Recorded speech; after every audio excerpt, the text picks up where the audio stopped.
All right.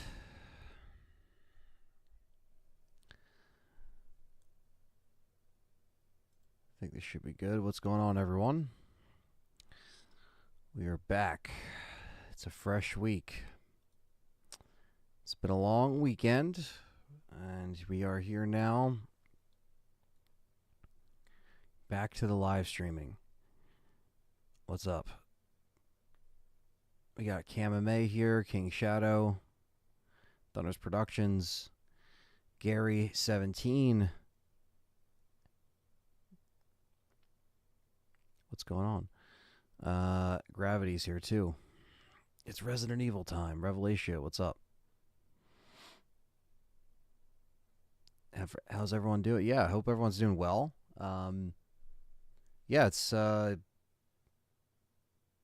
of back to the norm here. Last couple weekends were busy, so that kind of that catches up with you after a little bit. So yesterday I was just like, I have to rest. So I rested yesterday, and I was like, let me kick off these streams today. And we're back with Resident Evil Remake. 100%ing it on the Xbox 360 version. So we are on part 3 of this 100% run. I'm trying to do it as precise as possible with each part. So when I did the Xbox One achievements and went through there, it's probably easier ones probably could have been done lumped together because you can go for multiple achievements in one playthrough, as you guys know. So this 360 run is basically me trying to do that. Basically, again, how precise I can get. So as you can see from the title down below, the real survival mode is basically the item box. It's not connected, so you have to be mindful of where you put the item box, bring everything with you, focus all your items in basically one box, or try to, maybe you could use the other box but leave stuff there that you don't really care about, and then, put the main items in another box. It's not too challenging. It's originally what the prototype version of Resident Evil, that's what it was, where the item box didn't connect. So that's what we're going to be focusing on today. And it's going to be hard mode. So we need to go for a hard mode achievement. And that's going to be what we're worrying about right now. We got the first couple donations of today coming in. Cam with the $1.99 says, on set action. Thunders Productions with the $10 Canadian. Thank you, Thunders. Thank you for all the members for also being here and being with me for another month. We're going to be having Cold Fear coming up, which is a member and Patreon voted stream that was decided on by you, the supporters, and the Master Series will continue with Resident Evil 2 OG. But of course, I have to put up a poll and see what you supporters vote on. So again, the Master Series is specifically gauged by people who vote on the stipulations and stuff. So there's going to be some stipulations posted for Resident Evil 2 OG, and we'll see what the results of that will be. So we're going to go and press on with Resident Evil Remake. I love this game. It's my favorite remake. I never get tired of it. And we're 100%ing it 3 times in a row. PlayStation version, Xbox One version, and now the 360 version. Where do we stand with these achievements? Well, the plan for today is to get real survival, hard mode, and not to save anybody in this run. So that is the plan. 3 achievements this run. In fact, let me adjust this real quick, and then I'll pull up the... There we go. All right, and then I can pull up the achievements here. Okay, so this is what we have so far. We did the knife, the every nook and cranny, saving the survivors. So what we have left is a bunch of these secret achievements. That's why I like the fact that on the current Xbox, you can just click a button and it reveals the secret achievements. Back then, you had to look them up. But we still, basically what we have, and I'll tell you what we have. We have Oh the Horror, the survival horror, which is real survival mode, and Every Woman for Herself. So that's the 3 achievements we're going for today. The other ones are Ghost of a Chance, which is to beat the game on invisible enemy, save Chris using Rebecca, obtain all costumes, and finish the game without saving anyone using Chris. So that's going to be the next stream, the invisible enemy run. Today, so that will be another 4 trophies or achievements. So yeah, we're getting there. And then we have to speed run, so we have to do the don't stop running. I think we got racing and pacing. So we have to get don't stop running and Starsenal, which, you know, you have to beat it under 3 hours, which is pretty easy. And then finish the game without saving is kind of like the last little cleanup achievement that we need, but like we're pretty much on the good path there. So maybe the second part will be, or I'm sorry, the fourth part, because this is part 3, will be a little bit longer if I'm trying to, you know, squeeze in another achievement to unlock. But yeah, so that's the plan. We got Gonzu in here and Leon. What's up? Good to see you guys. Make sure you're hitting that like button as we're getting people in here. And yeah, we have 33 of 44. So about 11 more achievements to go. And yeah, these are pretty easy to get, just to knock out. And then Remake will be done. I will have completed Remake on pretty much everything on consoles. So I do have it on Steam. I don't think I completed it all on Steam, but I don't really go for Steam achievements like that. But whatever. It's it's the second time doing it on the channel, 3rd time overall completing this game. So doesn't really get old. But yes, that's what we're doing. Thanks for coming in and donating, you guys, Kamame and Thunders. Brian's in here. What's up? Yes, let's do this. We're going to do... We already got our save loaded here. So we're going to do real survival. Resident Evil.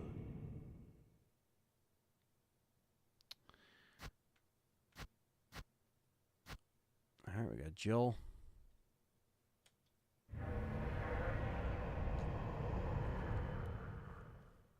Do you think Outbreak will be a good live service game?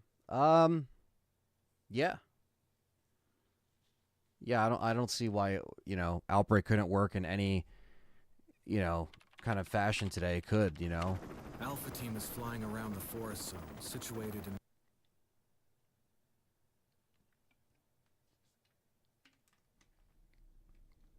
There are only 3 S.T.A.R.S members left now.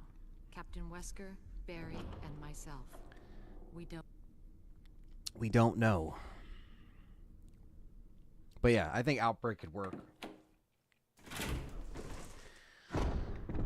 And even if they bring it back and it's not Outbreak per se, but it's something else and it's similar to Outbreak, I'll take that. Keeper's Diary looks perfect, Dan. Thank you. Yes, the last time... Yeah, I want to say that real quick. The last time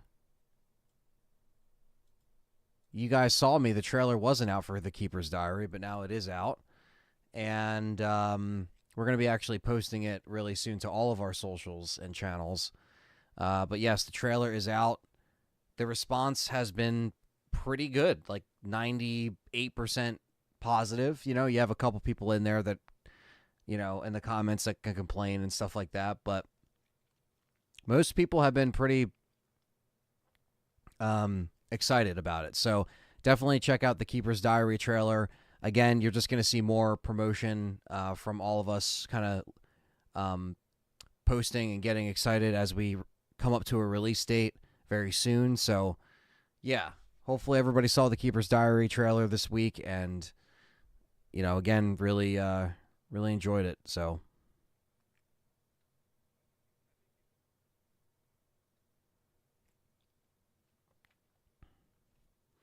I think you better take a look at this.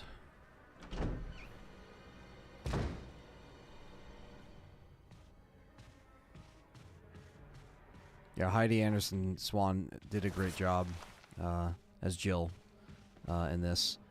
As far as the voice acting is concerned, Hope Levy did a great job. Joe White, they all did a pretty good job.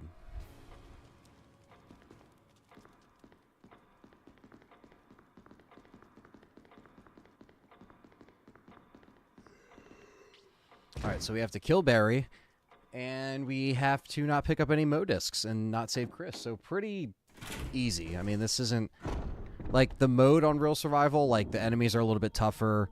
Like this is technically hard mode, I guess. So we are going to be trying to get that too. So we just have to be mindful of that for this run, but it's not too bad.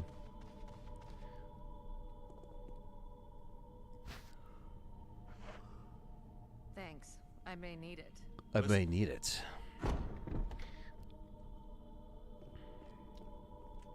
In your opinion, what does the next RE1 remake need in order for it to be a success? I think, you know, don't change much of what made the original game. Don't cut stuff. You know, you can add your Lisa Trevor. You can add, you know, the cemetery. You can do stuff like that that, you know, should be in there. But you don't want to also change it to where it's like, you know, offensively bad. And you're like, okay, what the fuck? You know, why did they make these cuts or anything like that? Or, you know, I don't think they're going to do that. I think it'll be a success, especially with it being, you know, third person, over the shoulder, that kind of thing.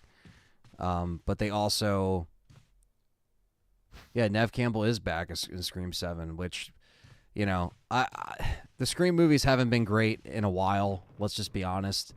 But I'm happy she's coming back. That was inevitable. But now they basically have to pretend like 5 and 6 didn't happen because you don't have those characters there anymore. So what is this, the real Scream 5 now? That's basically what it is.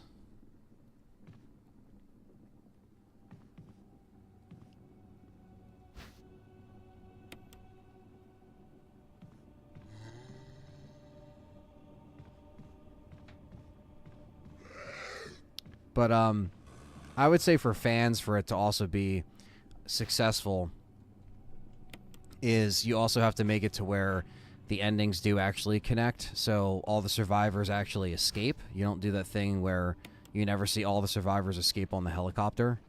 This is something they can easily change and kind of make right if they remake the game again. So not that that one little change is going to make it a success. I think it will be a success because they're on a roll. But, you know.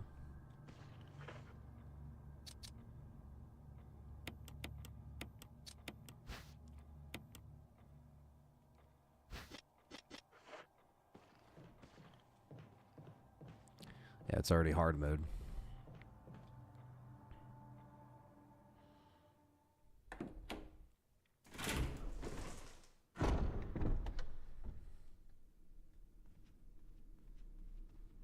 What is that?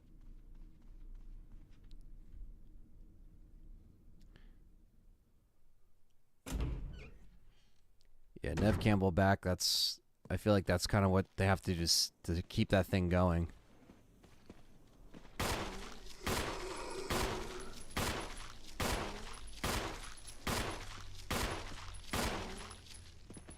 Tanky. See how tanky they are? That's what we're up against this run. I was looking for a headshot. I didn't get it.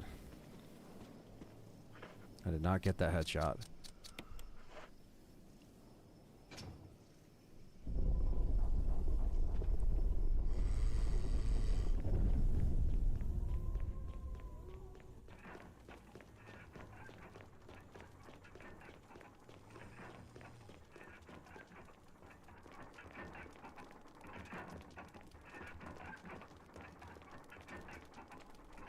Time to get the book.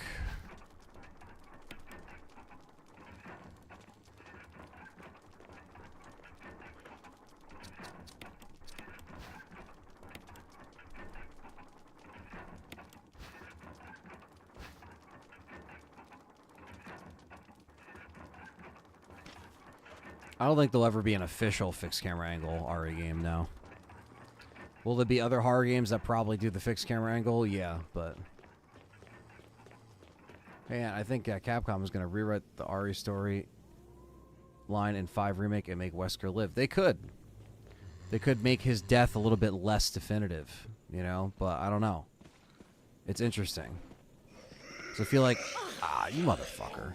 So I feel like one of their mistakes was kind of like definitively killing off Wesker then, because I feel like he still is like the ultimate villain for them and a fan favorite, you know? So it's like, instead of bringing in all these other derpy villains like Simmons and all that shit, you know? It's like, who cares about him?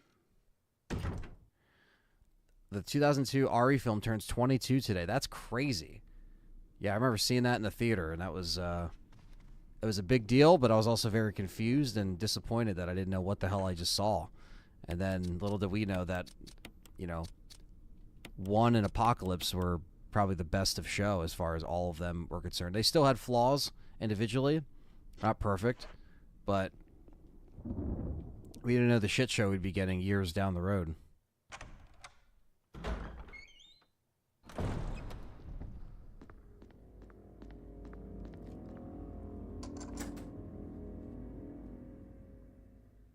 Very happy that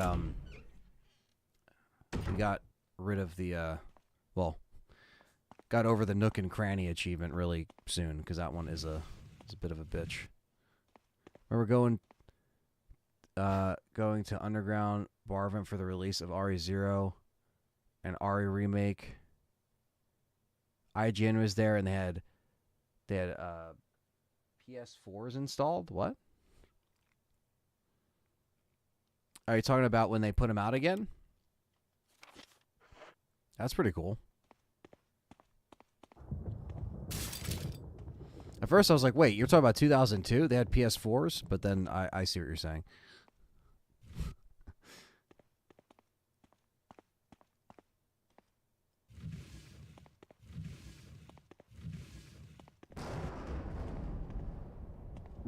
They gave me nothing. Nothing at all.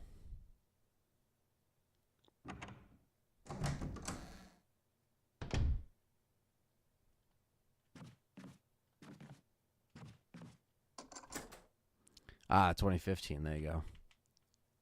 That's pretty cool.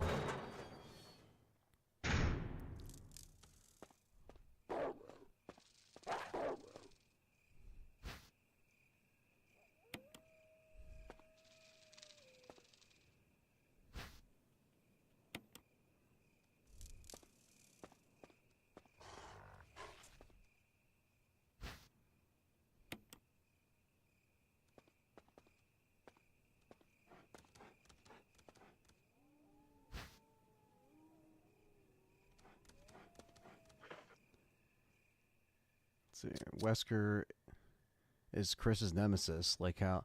Yeah, I mean, that's the thing, too. It's like they could have kept Wesker around so much longer because there is so... You know, there was more... I feel like there was more that could be done, you know, with him. Yeah, he's like the ultimate RE villain that everybody loves. I don't know. Hey, Anthony, got any slips to rip? What's up, Rambo? Yeah, no, unfortunately, I do not have any... I don't have any slip covers I'd like to rip, but that was hilarious.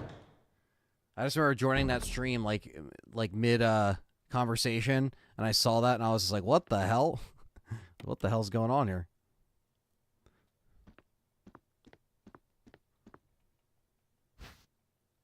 Yeah, there's definitely a lot less defense items on this mode. It's basically hard mode.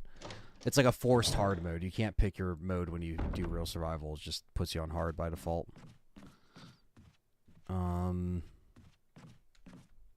we're going to grab the shoddy. Do I even have space for the shoddy?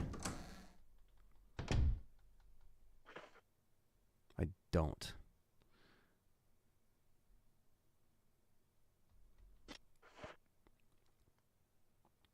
That doorknob's going to fucking break too. Alright, we'll just do that. What's up, Quentin? Good to see us. He says, smash that like button. Hell yeah.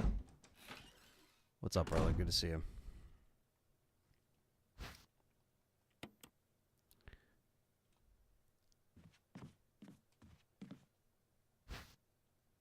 Gotta take the shoddy and then get the assault shoddy, especially on hard mode.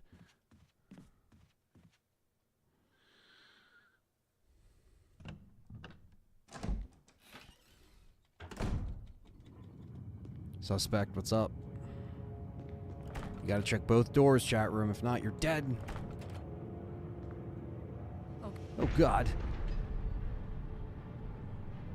Jill, come here!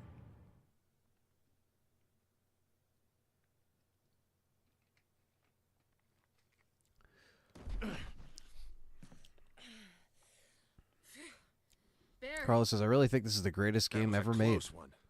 It's one of my favorites.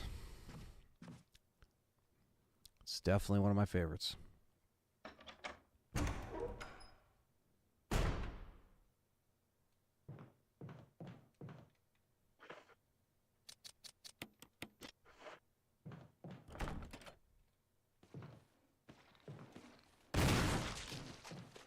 Yeah, this game is up there. For sure. I guess we should focus more on this item box because it's right by the door that we need to leave from.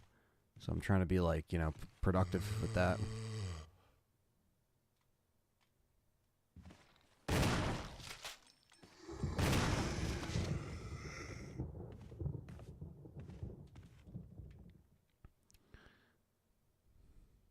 We have the kerosene in here. I could put the lighter in here. This is usually the one that I try to use anyway, but okay. Okay, so we have...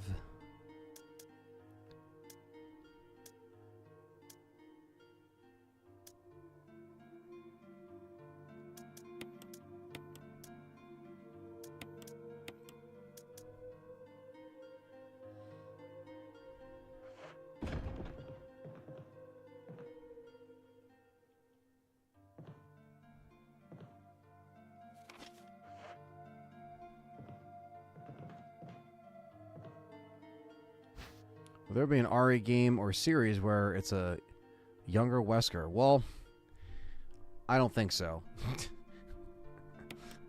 I don't think so. Because we got a fucking series with a Wesker, an older Wesker, or Wesker clones, and it was the RE Netflix series, and that didn't even work out.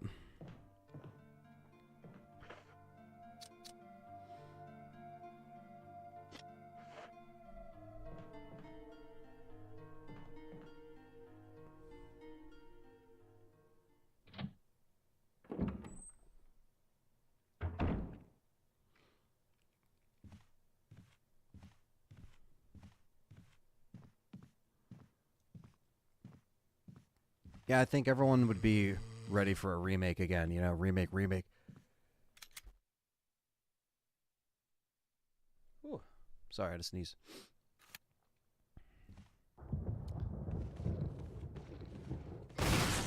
There we go. That's a successful brain splatting headshot.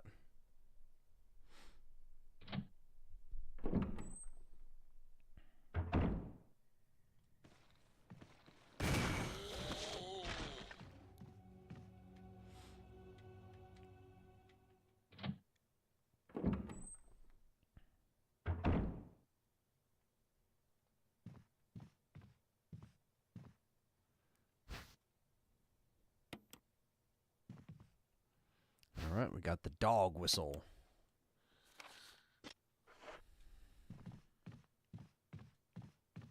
And we got the lighter.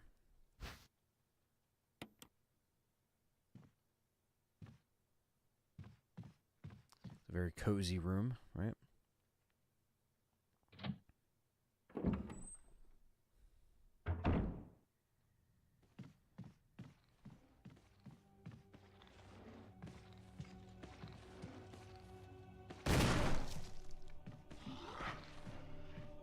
All right, James.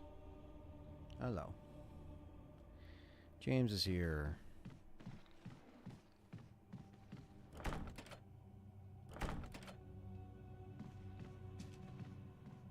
Hello, James.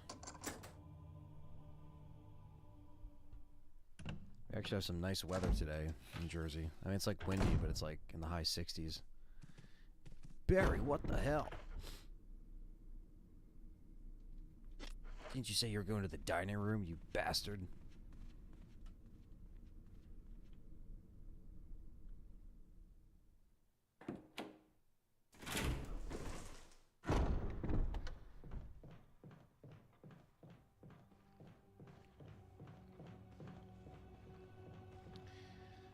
There we go.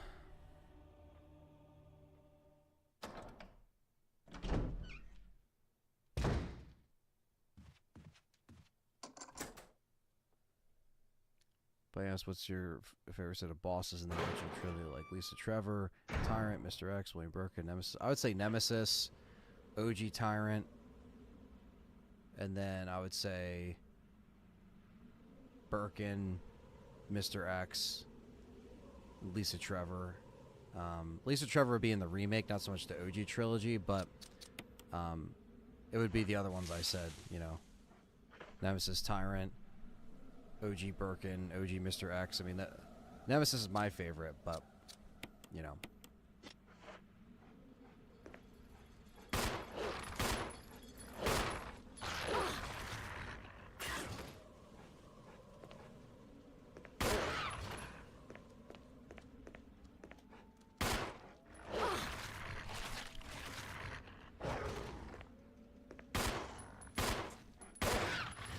There we go.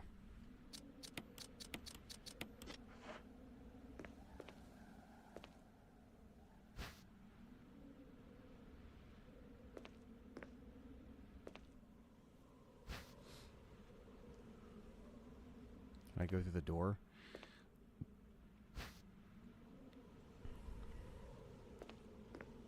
No.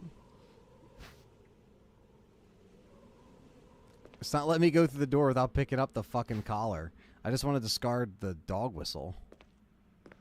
Alright, maybe I could do it on the other side.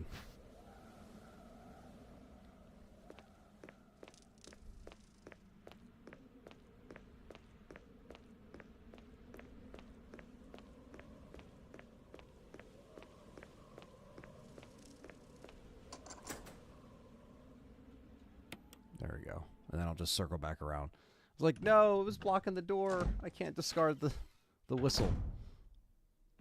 Alright. But yeah. Yeah, just classic bosses, you know, that those BOWs that I think they're always trying to kind of chase those kind of vibes, you know. They're always trying to recreate that, but you can't really beat the originals.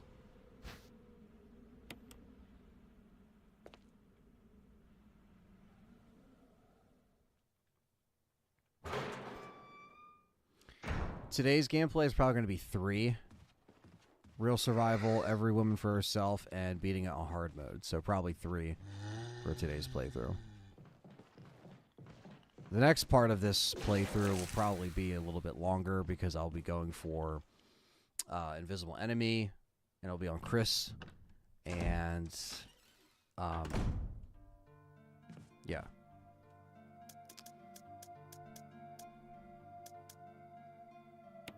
Pretty much trying to get the most out of each playthrough.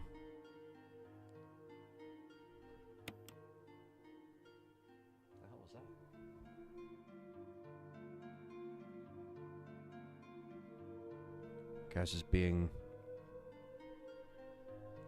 causing a ruckus.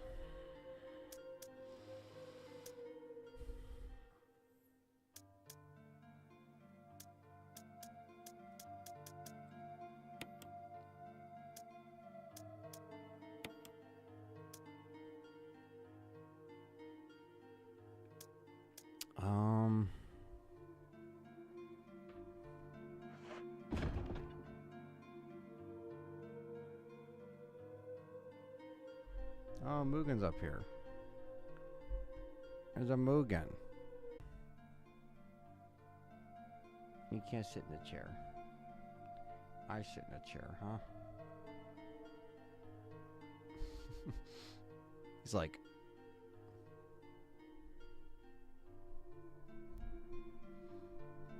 his little raccoon tail.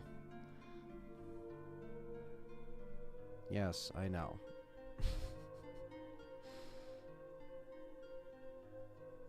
He's so cute.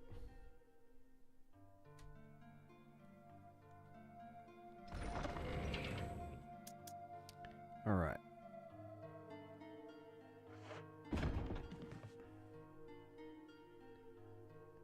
Oh, what's up, Brandon? In the house. What's up, man? If R1 Remake gets remade, I'm wondering what content would be expanded upon or cut, says Carlos. I don't know. I don't think people have to worry too much about cut content in Remake. I mean, there's not much to cut. It is a relatively shorter game. I think Jill likes dogs. She has a picture of a dog on her desk in RE3, right? So, it's a doggy. It's a doggy. And this is a Mugen. Alright, he's final. Oh, look what he did. Look what Mugen did. He threw off the whole screen. Little bastard.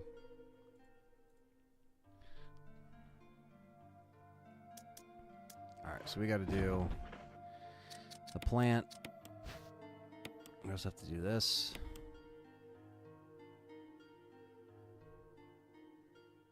The imitation of a key.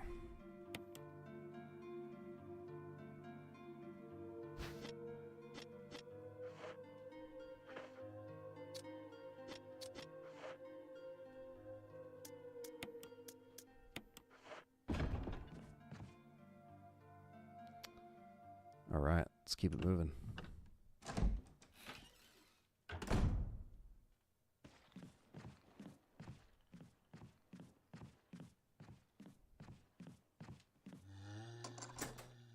Just gonna pick up. Well, I think there's. Are there shells in here? We have the taser, or the battery pack, aka stun. Ink ribbons.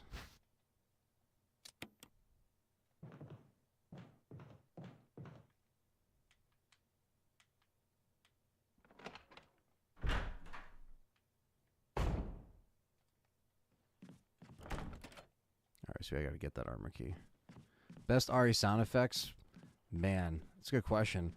I would say everything in the original trilogy, but if that's a cop-out, I would say my RE3 sound effects are my favorite. It's a good mix-up between 2 and 3.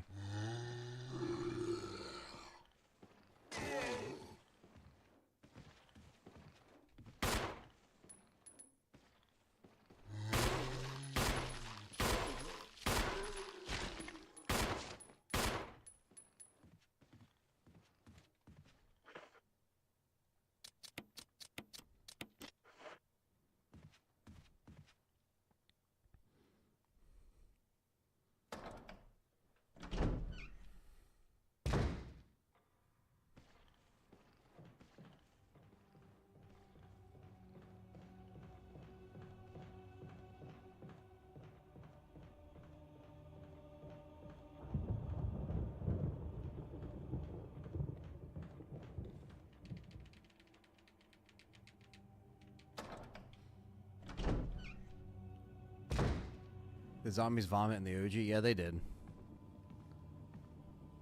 Yes, they did.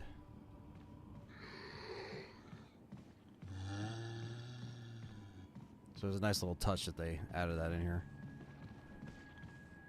And Crimson Head has appeared. A random Crimson Head has appeared.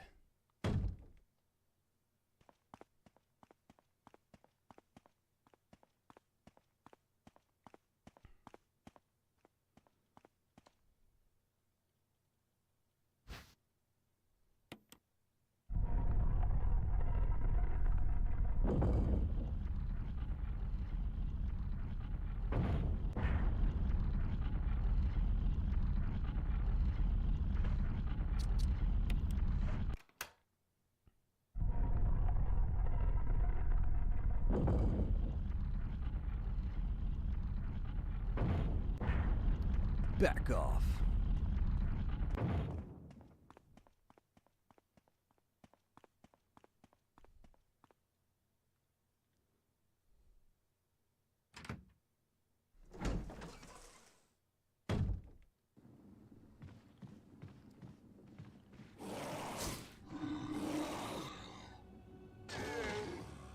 I don't want to waste my dagger on him, but alright.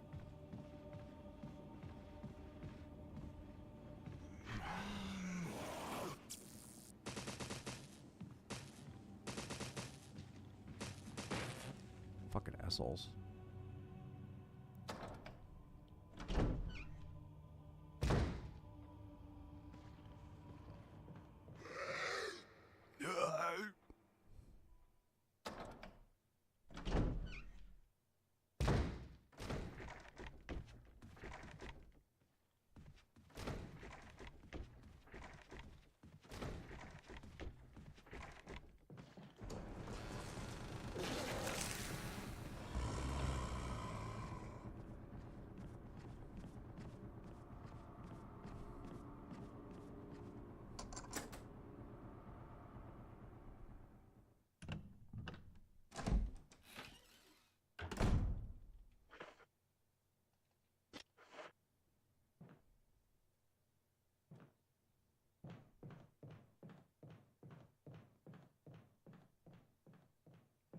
Yeah, on hard mode, there's less herbs, there's less healing item, or I'm sorry, healing items, there's less ammo.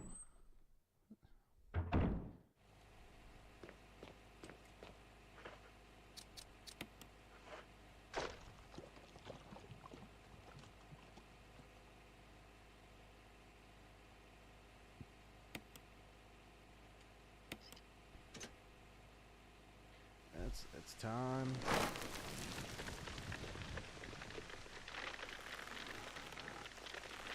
For the first player to die.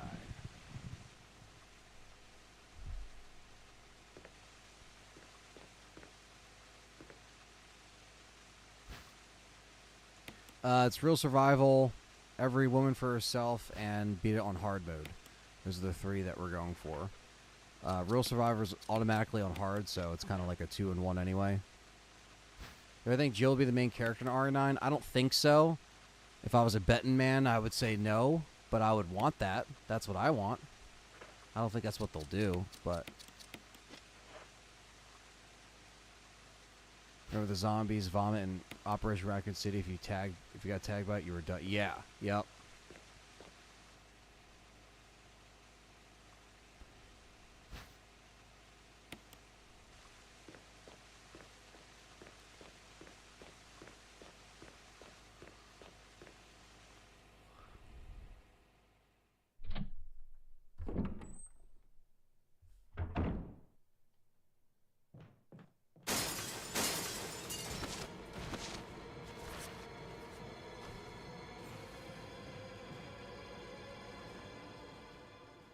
Gotta get the shoddy shells in here.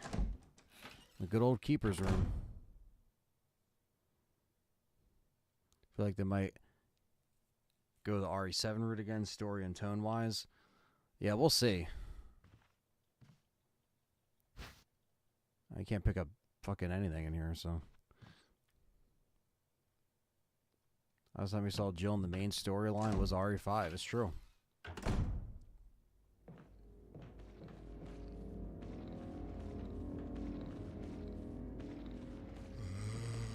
Ah. Trying to run to the side, and then I got fucking screwed.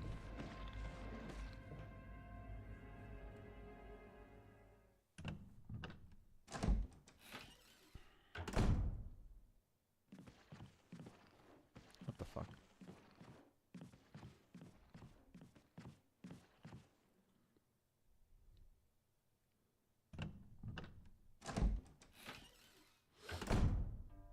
Let me grab...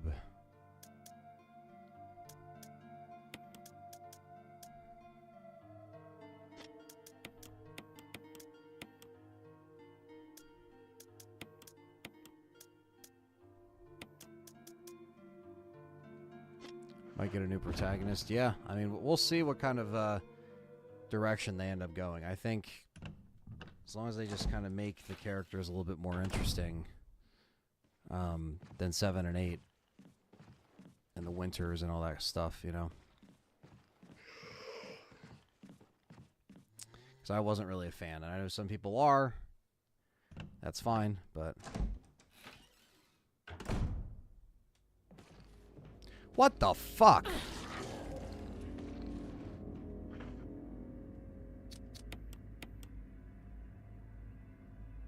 Son of a bitch.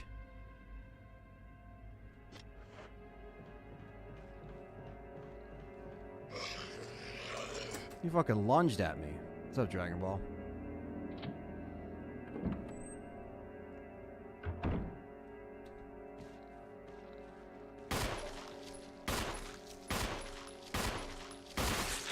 There we go. That's what I want.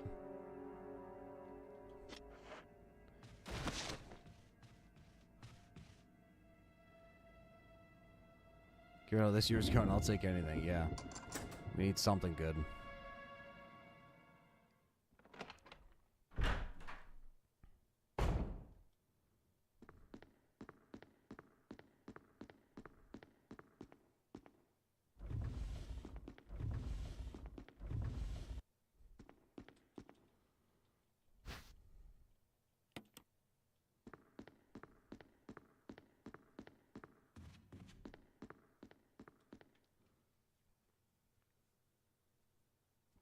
Yeah, these editions will be off of the 360 store forever. So basically, if you don't have an Xbox 360 to buy these editions will be gone once the store closes. But I thankfully backed them up, so I do have them backed up digitally, because you can do that.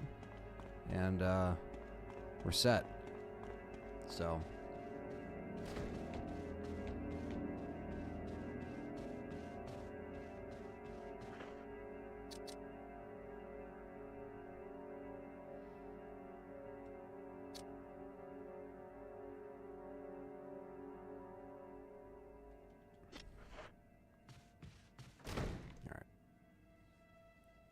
Let's do this.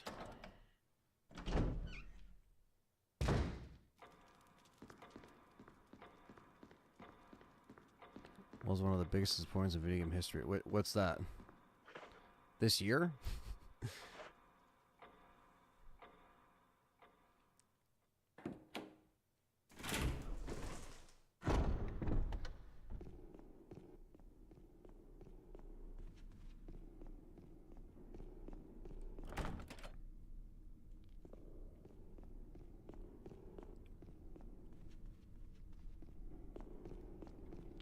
Ltre should have been a character like Nemesis. Well,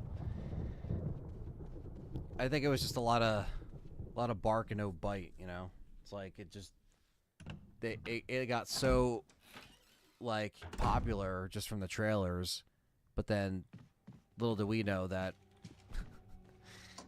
she was barely going to be in the game. You know what I mean? She was a cool design, like, you know, but the final form was lousy, and then yeah.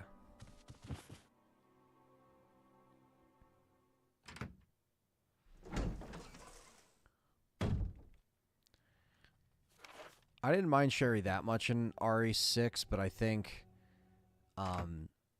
it was everything else that was kind of making that kind of suffocate a bit. Yeah, she got so much attention for pretty much little to nothing, and then all the other bosses were also, you know, just part of that family, were not very memorable.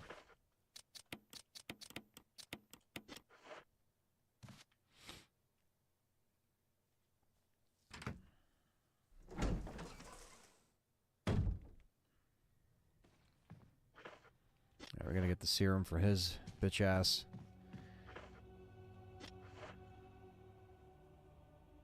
I might take some stuff with me from the other item box as well, so I can bring it over. Because I am using 2 item boxes right now, but... What would you do if they remake 6? I mean, if they remake it, I would say just, you know, maybe have it follow 5 a little bit closely after the fact, like following the events. And then also just don't make it so messy.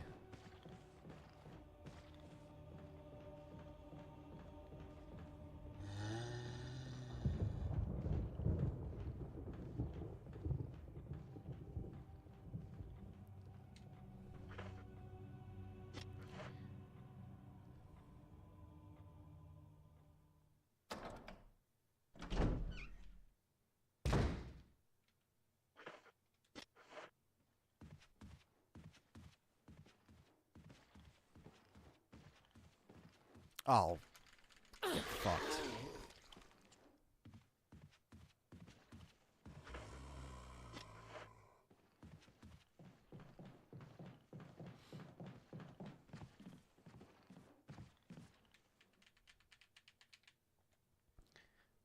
Do you have a walkthrough of playing Resident Evil 6?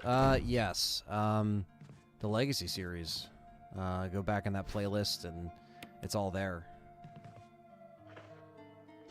And it will be replayed through soon.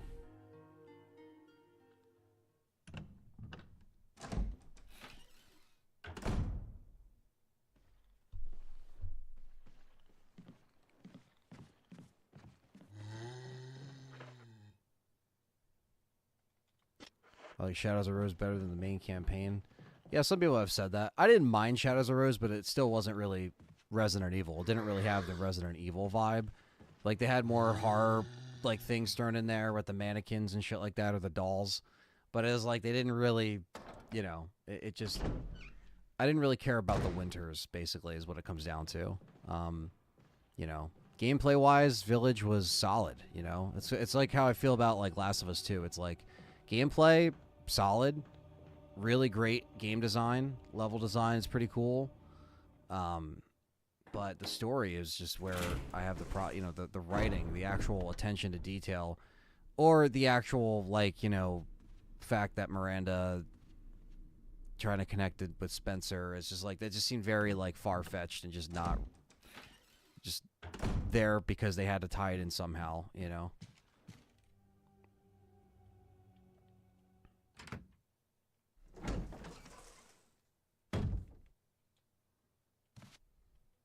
Alright, here's the serum.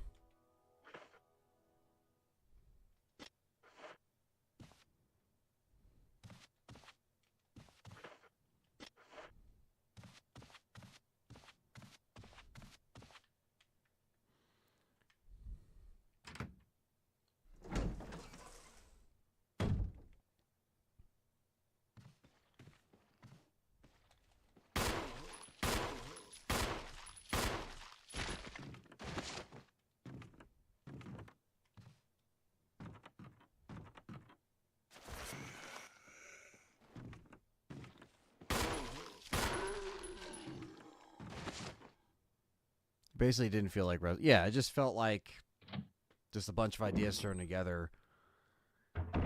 Didn't really catch the vibe like I wanted it to. Now 7 had the right idea.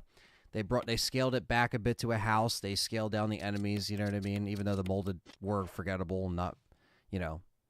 And I wasn't too crazy about the bakers, but they had to bring it, you know, they had to make it more isolated, and that's kind of why I like 7 over Village for those reasons. Yeah, we don't get the extra handgun ammo this time, but yeah. So we'll see what Capcom whips up for the 9th game.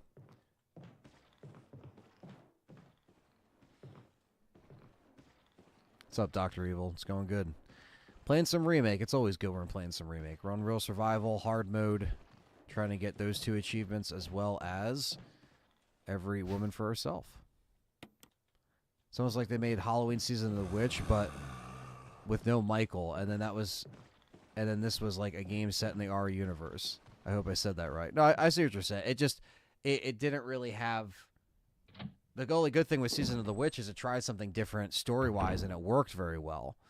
Here, it's like they tried something different story-wise, and I think it worked against them because you have, yeah, enemies that aren't really Resident Evil. They don't feel like Resident Evil. It feels like very, like, you know, all right, lichens or vampire werewolves, like all this stuff that they're starting to throw in.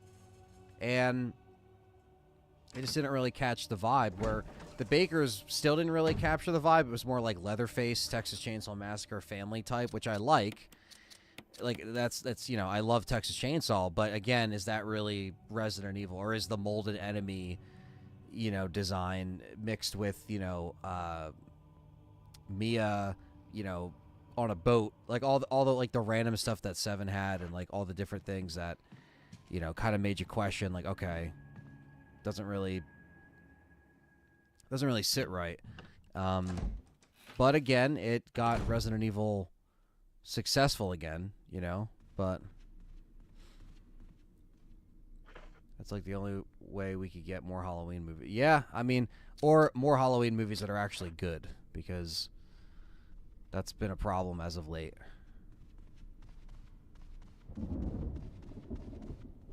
They'll keep these horror things going forever, but whether or not they're still good, well, that's why it's like, yeah, Nev's back at Scream 7, but I didn't really care about 5 or 6, so, you know what I mean?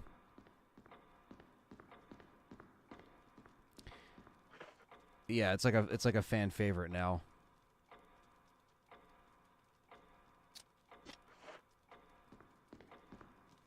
Village, I don't think will be a, Village, I think there's fans that do love it no matter what, or there's newer wave of fans that like it, and again, to each their own. That's fine, you're allowed to like it.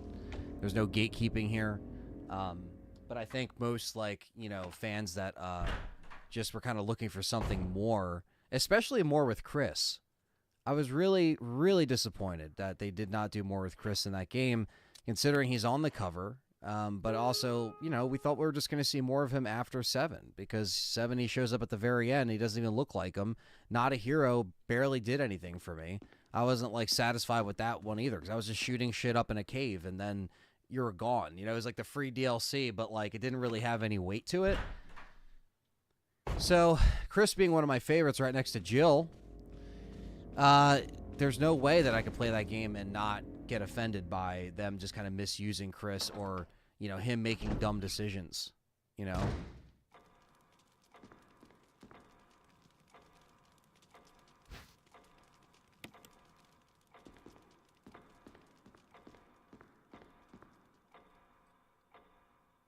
Yeah, the remakes are kind of filling that void, I guess, is capturing the vibe. That's true. Like, that's kind of what they're there for. But I think if they want to keep the mainline games interesting, they have to, keep it interesting. Thunders with the other 10. Thank you, brother. Thank you so much for the 10 Canadian.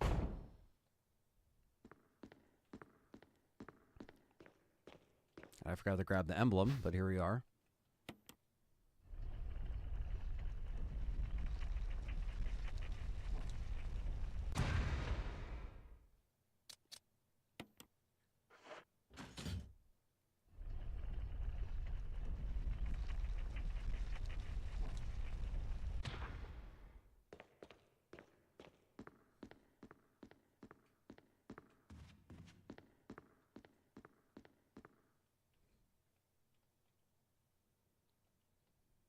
Yeah, it wasn't bad. It was just the actual material in that movie that was trash. But again, hopefully you guys checked out the Keeper's Diary trailer. Again, we worked really hard on filming that thing,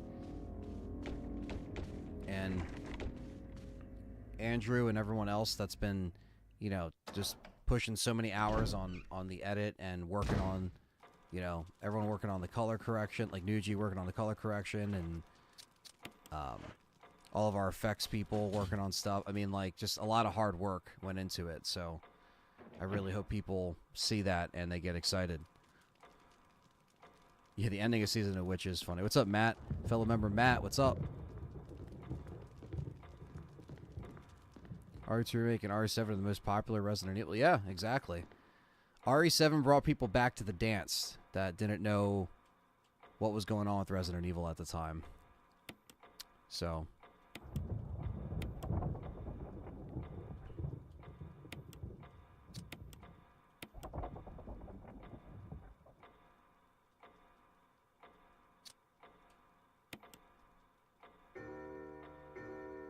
what's your item management strategy in real survival? I basically I do use a couple different boxes sometimes just for time's sake, but I try to keep the main items in the one closest to the outside door where you put in the emblem. So I try to just, like, I do end up running back and forth a little bit, and, guilty of that, but I just try to manage the items and the health and keep the stuff with me as close to one item box, but I do sometimes split between,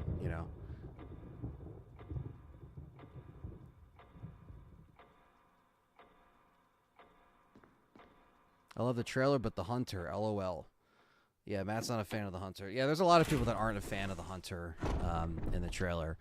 And my response to that is, well, you know, that's a trailer. You know what I mean? There's going to be more of the Hunter that we see in the film. That goes without saying. But yeah, hopefully people are happy with that. You know, there's not much more I can say. You know, it's basically yeah, it's an attempt at trying to bring something to the screen that hasn't been done before, and believe me, there was a lot of back and forth on working on this Hunter design. So what you see isn't, you know, necessarily that little clip isn't going to be everything you see in the final form of the film or the final version of the film, you know. I like RE9 to be a return to horror. The Hunter was the most impressive part, in my opinion, says Leon. I'm surprised you used CGI for a fan film. Yeah, well, it's a lot of money to pay people to work on that stuff. It's not cheap. And so, yeah, it's definitely a ballsy move because it's an expensive move. Because, again, everyone that worked on those effects, Andrew that's been editing and cutting this thing like crazy, you know, different rough cuts and everything, sending stuff back and forth, a lot of communication with people. It's a lot. So just know that we worked really hard on it, and you know, a lot of people that are, again, there's a few people that will be in the comment section that won't be happy, and that's fine. But at the end of the day, where's your Resident Evil movie? You know? I want to see you drive out to Michigan for hours to shoot this shit, or fly out. People flying from other countries, you know? That's kind of my response to that, you know? It's like, all right, where's your fucking movie? Because we made one. So, you know? And hopefully it's fulfilling to everybody that, you know, crowdfunded it, because that's the big thing. It is a crowdfunded film. It wouldn't have been done without the fan support, without the backbone of the community.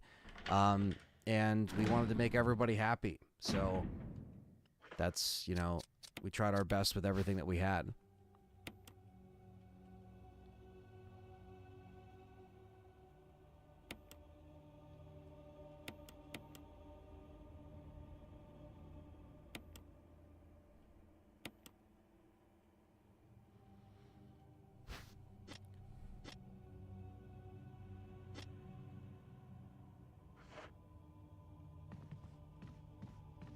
Alright, so I'm going to do now.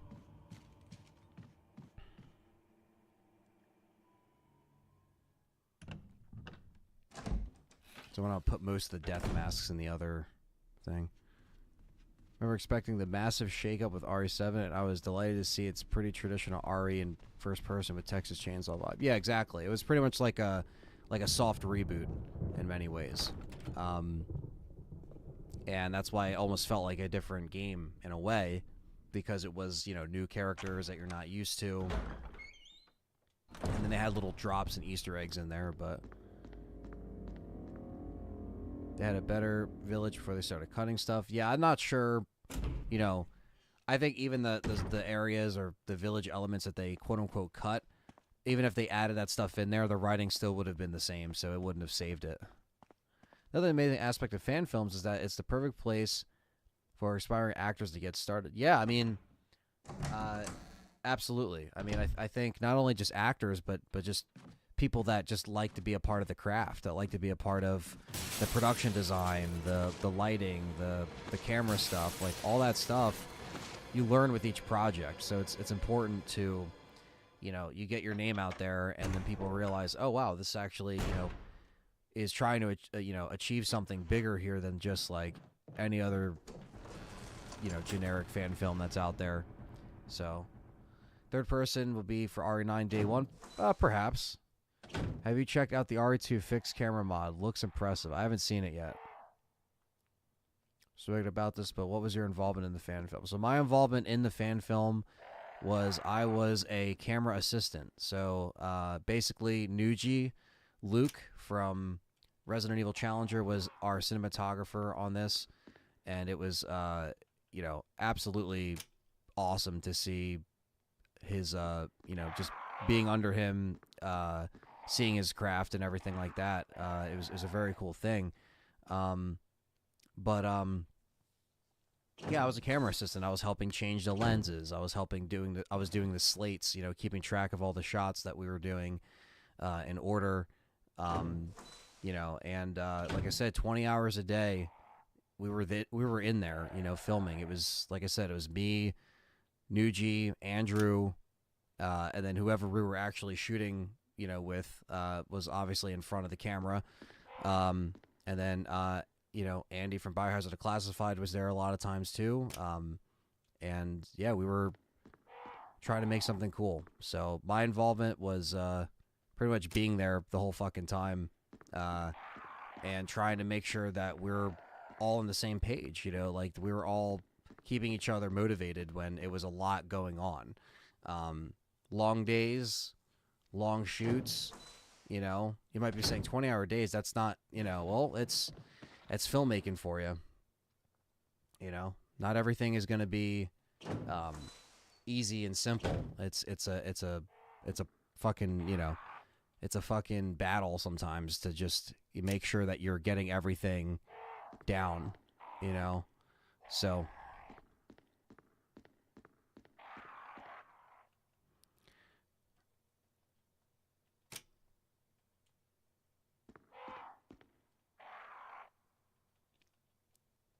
there we go.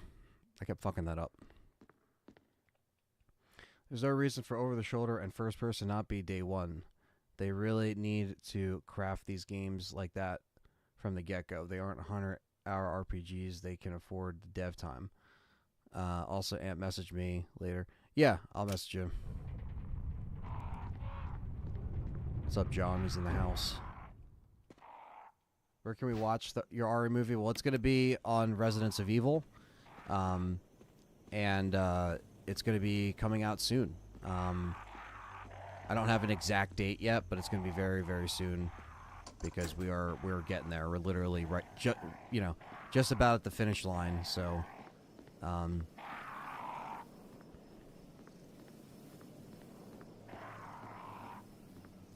but yeah, I agree. I mean, I think third person and first person should be an option day one. It's interesting that Shadows of Rose was only, you know, in third person, so I wonder how they're gonna do that nowadays. With just like, you know, they can easily make that the norm now, you know. But yeah, having the option is good to have the option. You know, I think fans like it from either perspective. You know, even if it's just over the shoulder, I'll be fine with that too. But well, I guess we'll see what they end up, you know, throwing at us. You know what I should do? I should run and just put these. I should just run and put these masks in there. But now that I already went through the fucking door and the doorknob's gonna be broken, son of a bitch. It's fine.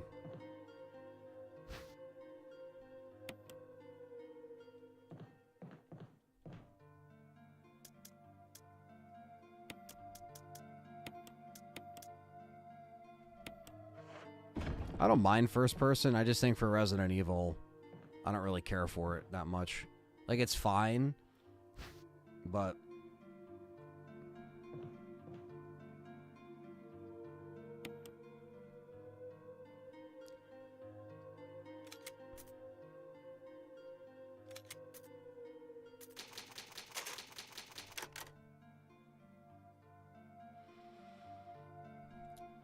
that's okay. Let's go. What's up, Jin?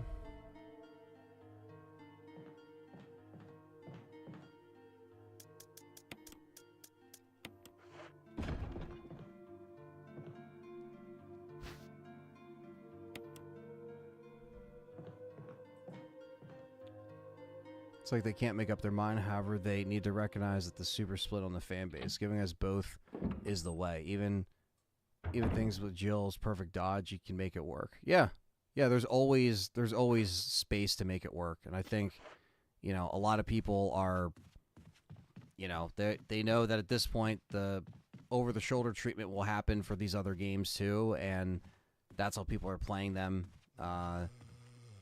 But then you do something like the Village DLC Gold Edition, for example, and then it shows, oh no, it can be done with just an option, and it's like, okay, then why didn't you just do this from the rip? Why didn't you do it from the start? So, yeah, there's basically no excuse. I agree. Did I ever tell you I playtested Village in 2019? I think you did, Gonzu. I'm not sure. We also had, shout out to Jeff Grun. He's another one that playtested it as well. So, it's a character-driven franchise. Despite RE4 Leon RE4 Leon being iconic, you can't tell me that it feels weird not seeing Leon. Yeah, I see what you mean. Yeah, it's basically like, you know, it's always showing the character. It's like the first-person thing was literally there for the VR treatment. That's the only reason why we ever got first-person in Resident Evil ever, was just because Sony said, yo, here's this check, make a VR game. And that's basically what they did for RE7, and that's why Ethan didn't have a face, because he was supposed to be you or us playing the game. And right there, that's when you lost me. Right there, that's when you lost me. Because even in Village, when you didn't improve Ethan like they said they were either, it makes it even more of a waste. It makes it even more of a waste. Which is, again, sucks.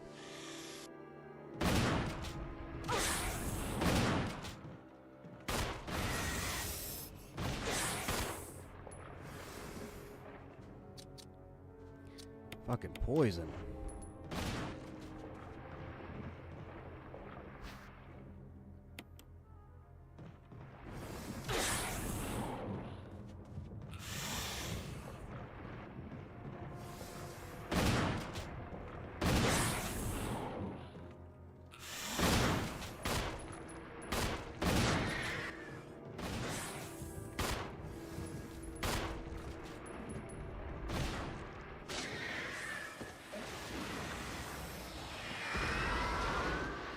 Fuck you, Snake. Thanks.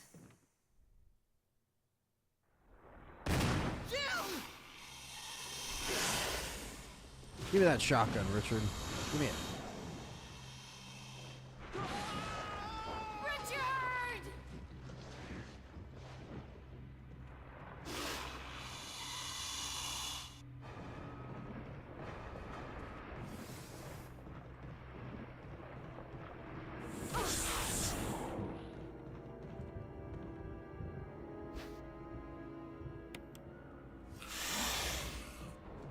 And we're out.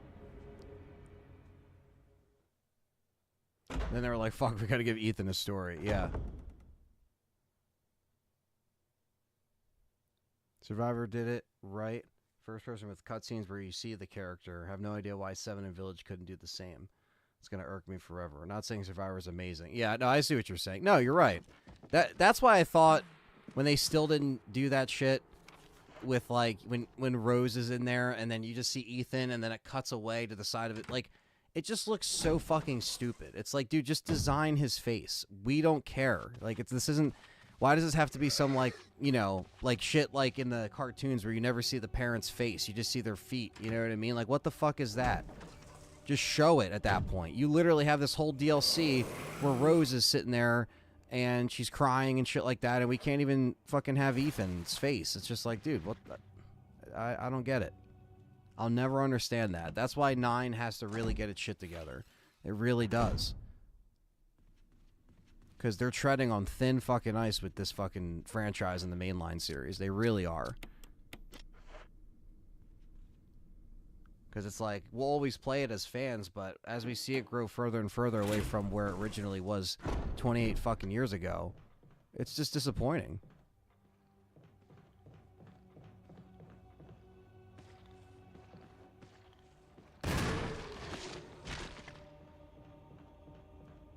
Yeah, either really was the mayor of Townsville, Powerpuff Girl. Yeah, exactly. It's like, dude, what the hell? Like, I don't get it.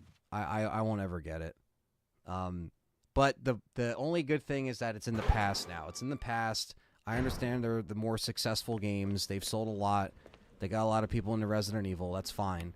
But the good news is that that's in the past. So let's see if we can move past that and have a good era of Resident Evil when they announce this RE9, which could be any time this year, you know, just to let us know that it's being worked on. Not saying it's coming out this year like all the fucking leaks are saying. But RE4 went down as one of the greatest third-person shooters of all time, not just one of the best RE games. Yeah, exactly. It switched it up and it made something. It made a mark, you know? Yeah, let's be real. They made millions of new fans that never played the... Yeah, exactly. Other than the... Exactly. That was their goal. You know, their goal was just to be like, you know what? People can barely play the old games anyway, so let's just make these remakes. Keep the old ones off the new consoles and just make remakes. I mean, that's why you haven't seen them. They don't give a shit. They'll put it out one day, but... They don't care. They just want you to play the remakes now and want you to see the stories now. That's all they want. They understand, but they also don't really care about, you know, playing the old games. It would print money. I agree. Like, it would. Obviously, you have the Tomb Raider collection. A lot of people, you know, use that as an example, and that's fine. That's a fine example, but they want you to play the new shit right now. And so, here we are, playing the remakes.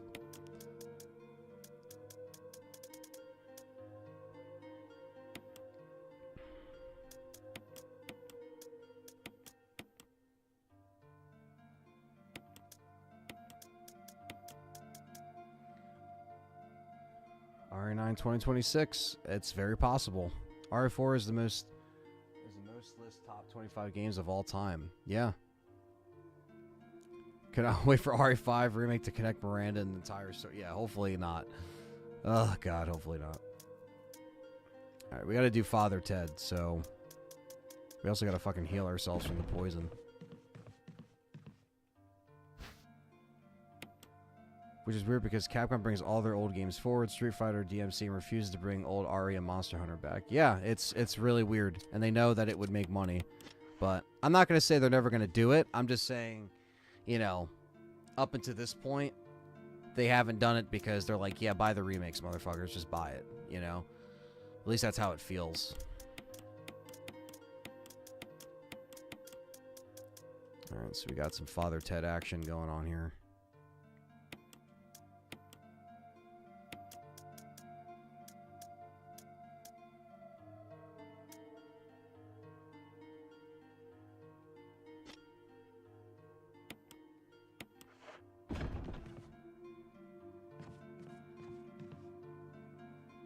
Boot up pretty much any Siphon Filter today right now on my PS5. Yeah, it's amazing. I'm happy that that has gotten to that point where we can see Siphon Filter released back. Where we can play them, you know?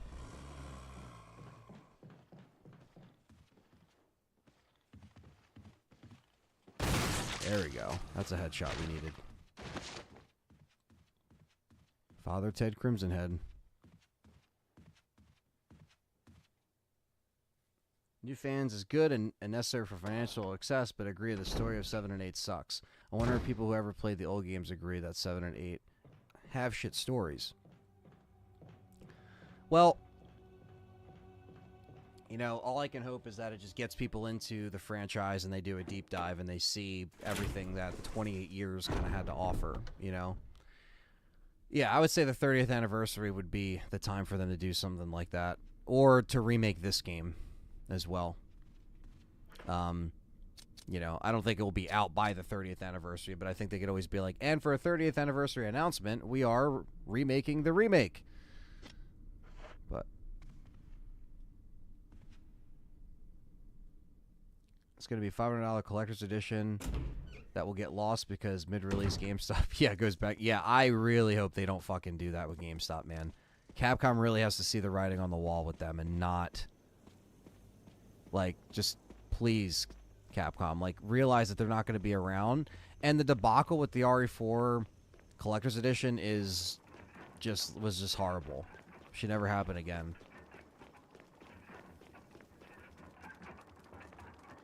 I agree, Dr. Evil. I think everyone would buy both just to see, to relive those memories and to also see what they missed out on or what they missed when these games were coming out. You know what I mean?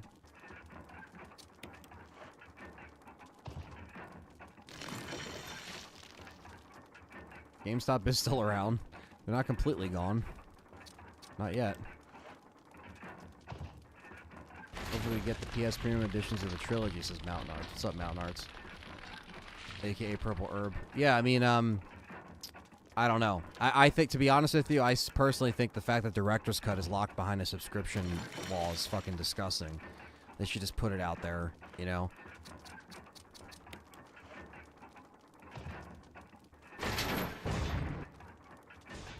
They just delayed the Batman Part 2 a whole year to October 2026. That was my most anticipated film of next year. Damn.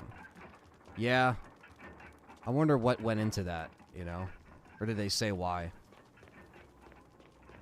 You just look at RE4. RE4 and RE4 Remake are both for sales, right? Or both for sale right now.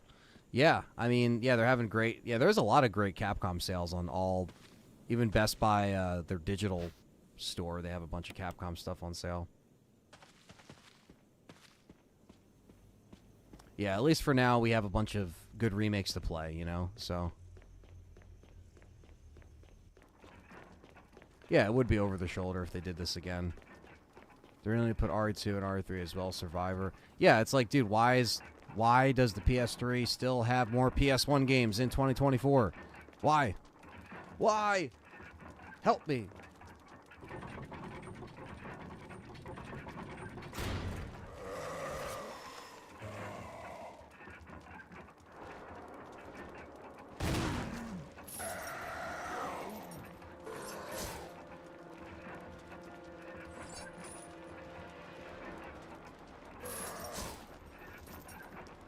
There's no auto aim, so I actually have to just turn Jill.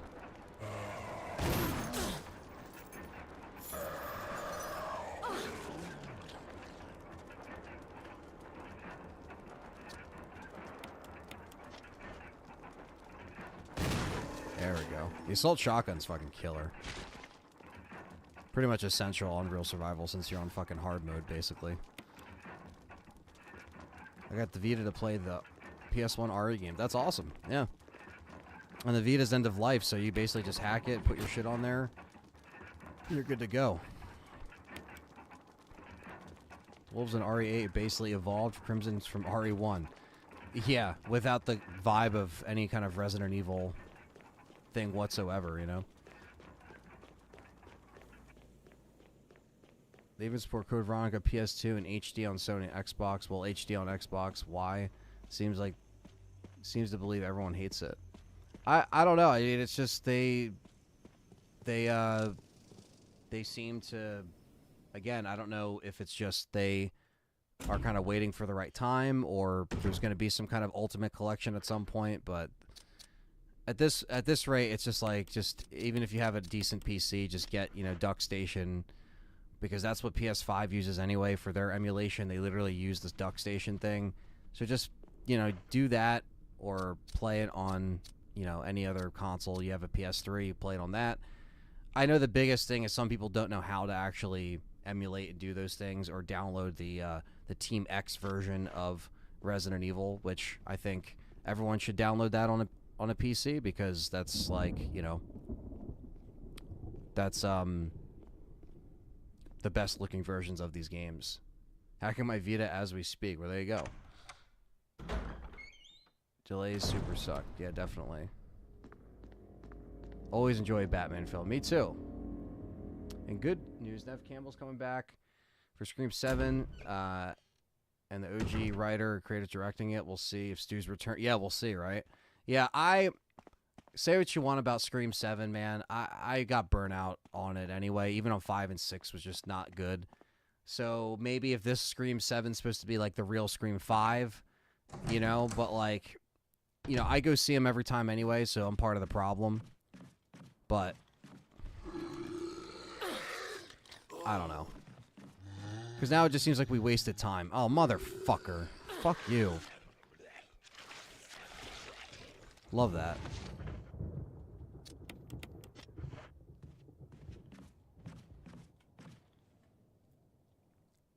Werewolves and vampires in RE would have been genius, but they didn't handle them like bioweapons. Yeah, I mean they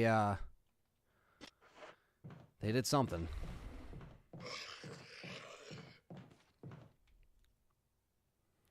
Oppenheimer won Best Picture. I agree. That was my favorite film last year. I don't really watch the Oscars, but it's cool that it won. Not that awards mean dick anyway. You like what you like, right? Who cares what a bunch of old dudes in suits pick for movie of the year? Favorite part about FF7 Rebirth was everything. My least favorite was knowing FF7 Part 3 is now 4 years away. Yeah, that's yeah, I mean they take their time. And you know, a lot of fans are upset at Final Fantasy, at least the main games, you know, like the mainline games. So it's like Final Fantasy is now falling into Resident Evil territory, which is sad because I don't want to see, you know, any franchise that's been going on for as long as that, but people just completely hate on or don't like, fans do not like the current Final Fantasy games, whatever number they're up to. They like the remakes, but that's the general consensus that I get, right? So it seems like it's in the same boat as Resident Evil. It's like nobody likes, everyone wants to focus on the remakes, which is fine, and that will just bring them to do more Final Fantasy remakes, but they're not the mainline games. It's like, dude, what are we doing?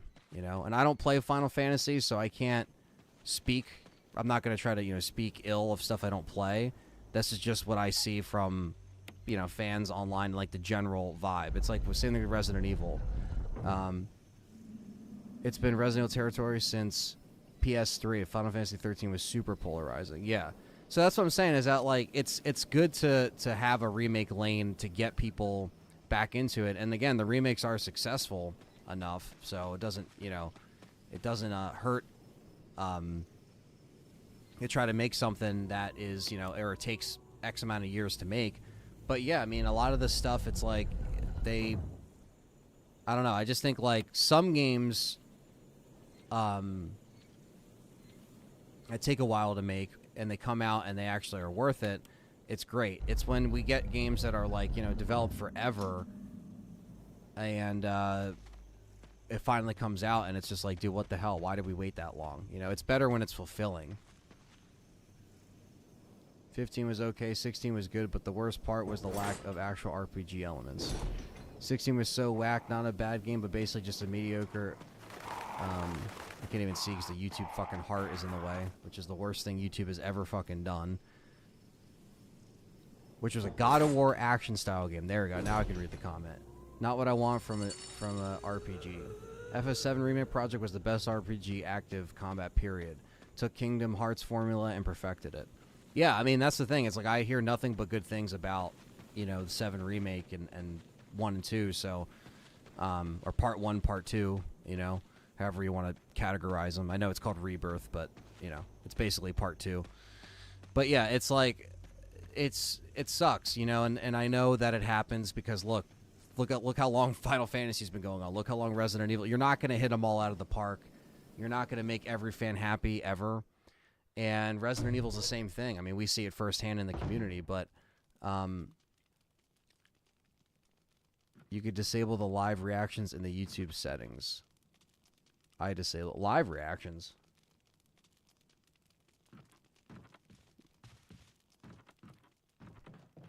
Oh, the heart. Oh, okay. Yeah, because okay, you can disable it. Okay, that's actually good. That's a good tip. So they call it the live reactions, okay. Yeah, I'm going to have to go into the settings and change it because it blocks comments. I have to literally adjust my chat window so the heart doesn't cut off your guys, like, what you're texting. Because you'll, like, I'll start reading it and then I can't see, like, a couple words. Like, it's always a problem. So that's good to know. Ari 1996, Final Fantasy 1987, Zelda 1986. That's what the heart is. It's called the live okay. But it's like, why didn't they put the heart down by the $sign and the fucking emoji face? You know what I mean? Like, it's so dumb why they put it, like, in the way of the chat.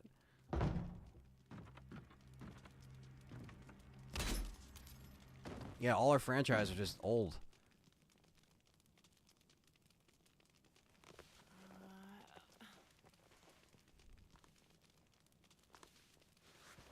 And Lisa Trevor time. Not really, because we have to just fucking leave, but...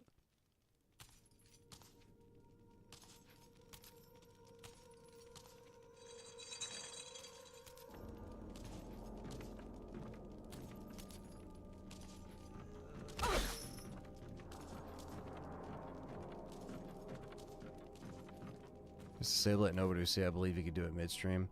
Okay. Yeah, no, that's cool to know though. I'll definitely have to. Terror film looks really good. Comes out in May. I haven't seen it yet. Like I haven't seen any previews of it. I am excited for Maxine to come out too. I know that's coming out in July, so I'm excited for that.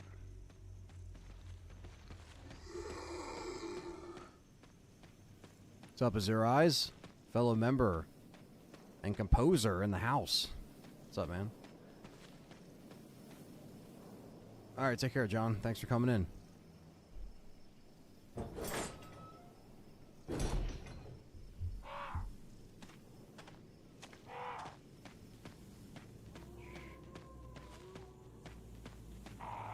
Sorry, let me see.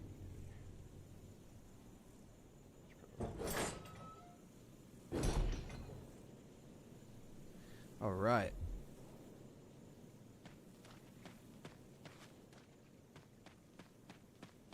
Just waiting for Deadpool 3 to come out. Yeah, a lot of people are excited for that. Final Fantasy VII Rebirth is amazing, man. I love it. That's awesome. I'm happy you guys are enjoying it. I mean, look, we need some kind of games to come out that are good because, yeah, this year is not looking great.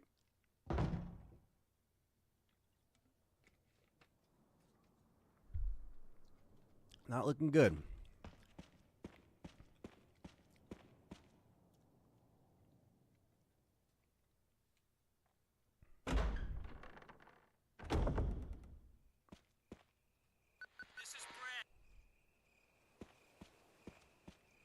This is Brad. I screwed you over.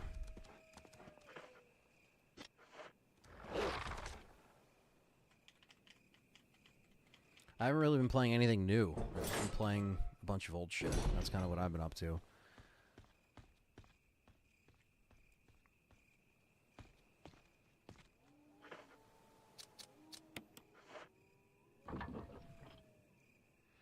Perfect example of why you can't trust fans. Fans, FF7 Remake Part 1 is too linear. Wah, boo-hoo. Here is nothing to do. Wah. There's rumor that Jill might get her own RE4 with RE9. I doubt it, but I'm crossing my fingers. Well, yeah, I mean, I don't cover, you know, rumors and stuff, and I don't look up a bunch of stuff, as you guys know. I know you know that, Azure Eyes, and everyone else in the chat knows. I take everything with a grain of salt, but in my heart, I want Jill to get her own game again, because she's my favorite character. So, and then John says, also fans, FF7 Remake Part 2 is too open and fluff with boo-hoo, and it's not linear enough. Wah, cry. Yeah, I mean, yeah, some fans are never satisfied with that, you know, no matter what they do.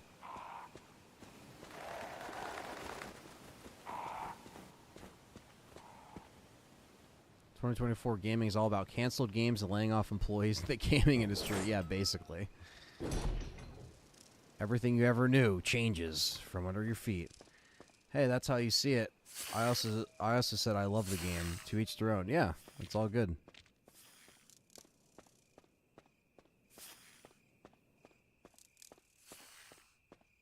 Or which game are you talking about, Dr. Evil? We're talking about a few different games here in the chat.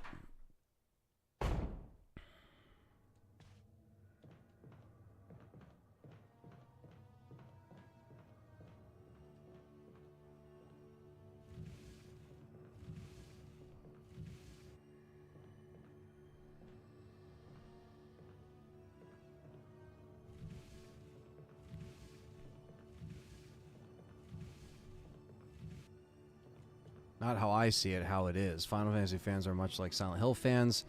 There's a group that is happy and a group that is pissed. It never changes, and it's been like that since FF8. Yeah, it's just, you know, when it's a very, you know, long franchise that has passionate fans, you're going to get, you know, passionate opinions, right? So I guess that's part of it.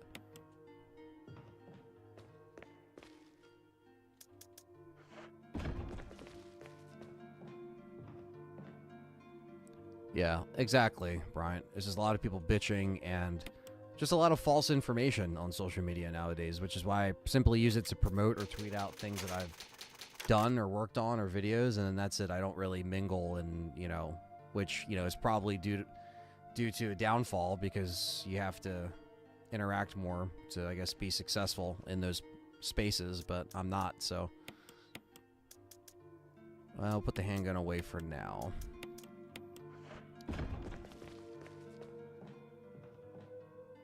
Also a group that is happy and keeps themselves and off the internet. Also happens to be the biggest group, yeah.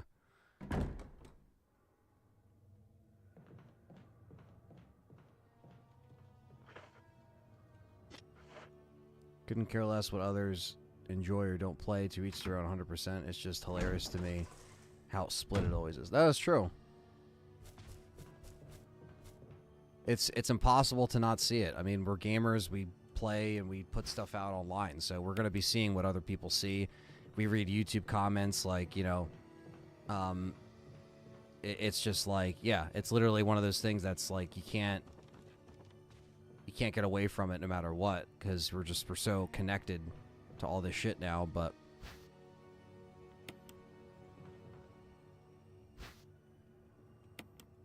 Silent Hill 2, I'm excited for Silent Hill 2 Remake. I mean, I'm not so negative towards it. I'll see what happens when it comes out. You know, but we'll see. Still wish to get a port of FF Tactics Advanced and Tactics Advanced 2. What were those originally on?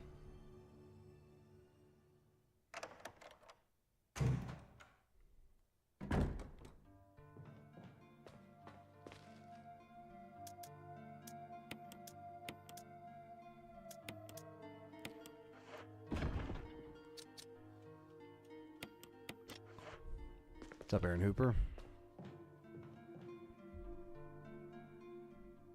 Pie oh my.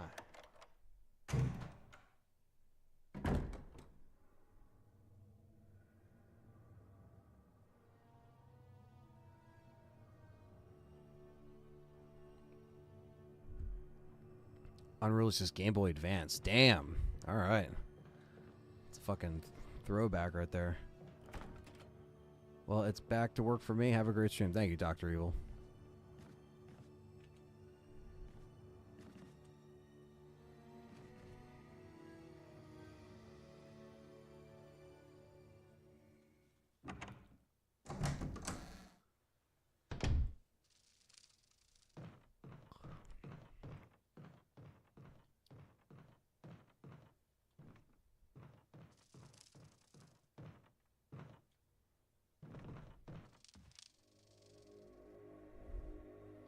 Game Boy Advance for the first and Nintendo DS for the second. My interest in Silent Hill is super high right now, says Leon. Yeah, I mean, I think a lot of people are, you know, excited. I guess I should be excited for Alone in the Dark, right? Because apparently you guys want to see it streamed. So I'm excited for that, but I also don't know how it's going to be. So I'm a little nervous.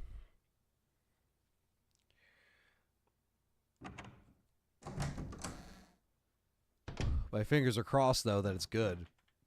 I mean, I want good new survival horror, you know, like something that's new, something that's fresh.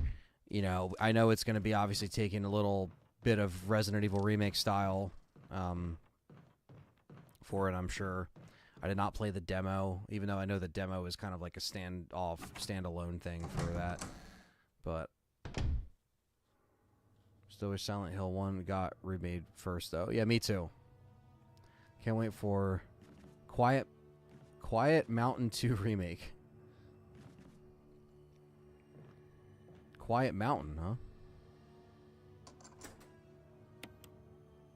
Instead of Silent Hill? Quiet Mountain? I like that. What's up, MILF man? Funny how Chris instantly is defeated Planet 42 if Richard dies. Yeah, and you don't get the, you can't do the, well, if he dies, then you can do the V-Jolt. If he doesn't die, then you can't do the V-Jolt. Are you a fan of the Puppet Combo games? Indie PS1 style horror games. I've heard of them. I haven't played them. I think some people asked me to maybe feature some of them on the channel. That's something I can always do. I know there's a whole community of people that love those kind of you know, PS1 style horror games and stuff, so.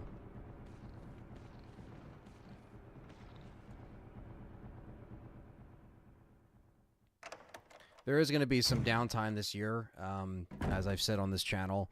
The channel content isn't going to stop. However, as far as Resident Evil new stuff to talk about, I will cover all the news and everything as we get new Resident Evil stuff. But if there isn't any Resident Evil releases this year to kind of ramp up the channel a bit, you know, I'm going to be focused on other horror games and other things that I will also be, again, peppering in as content, as I always say.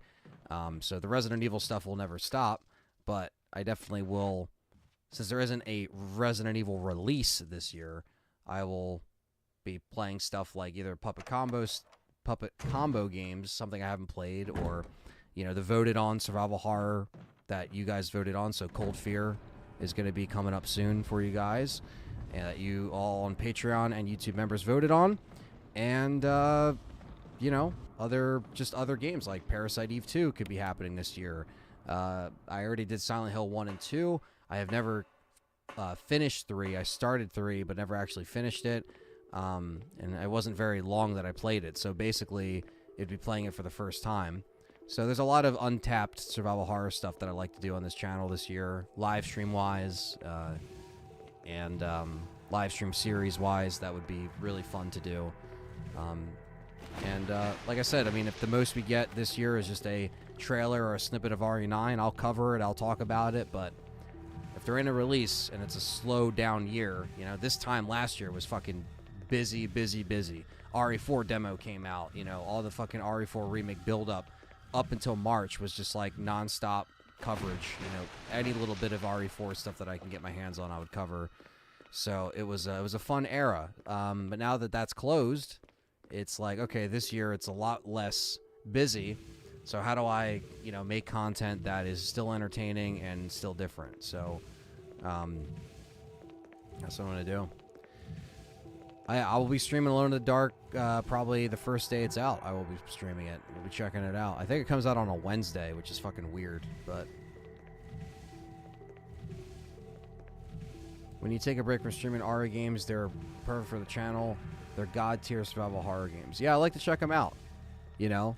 'Cause that's the good thing is that, like, you know, I never completely stop playing Resident Evil. I'm always playing something Resident Evil. But, yeah, to take a little bit of a detour and try something else out. You guys really enjoyed Parasite Eve. That was very fun.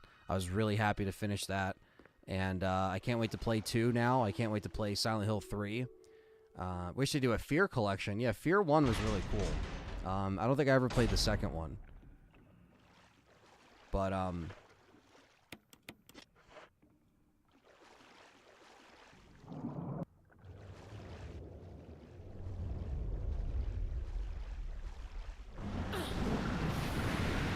fuck you. Sharks are so fast on this mode.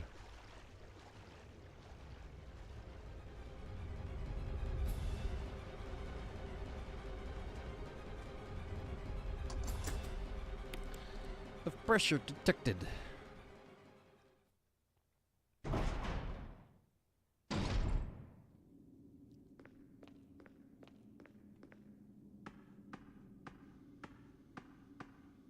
Zora says, I honestly love a legacy podcast of all the games, starting with 98 with guests like JJ, John, Andy, deep dive the games, lore, and everything. Yeah, I mean, you know, I think some of the podcast ideas, you know, I kind of started to do that with the retrospective series years ago. So I would basically, if I did something like that, it would be me reapproaching how I could handle covering those titles, you know what I mean? You know, we'll see. Never say never with things like that. I mean, I still want to take the podcast and do different things. It's been hard the last couple of years, for sure. But you know, there's always some great ideas that I have cooking, so hopefully we can actually make it work. Reaching 30% of pressure threshold.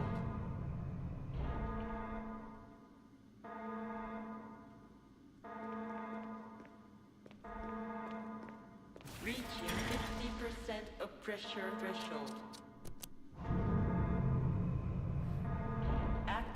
emergency drainage system immediately.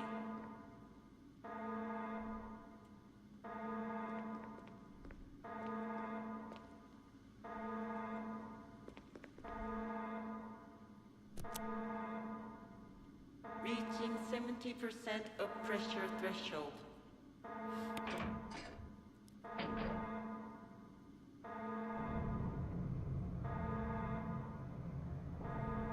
A pressure threshold.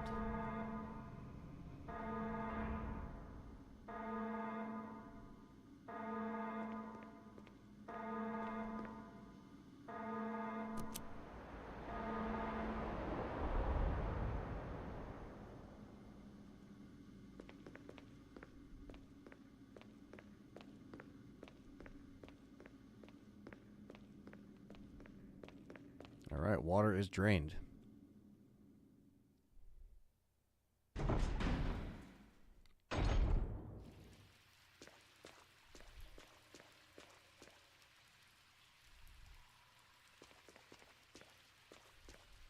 What's up, Gular? Another member in the house.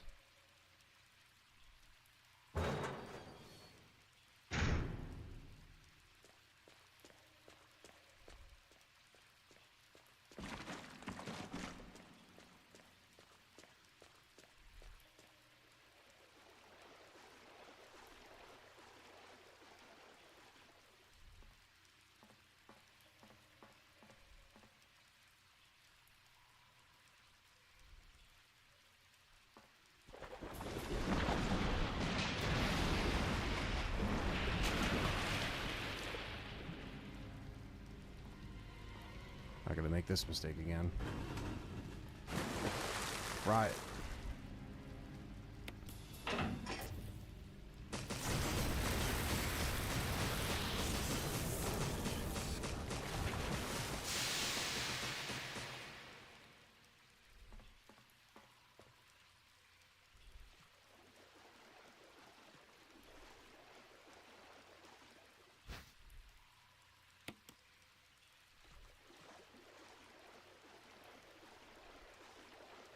Yeah, they have been, man. I'm excited too. I know that we're getting a little bit of a breather this year, like I mentioned, but it's not like they're not busy, you know?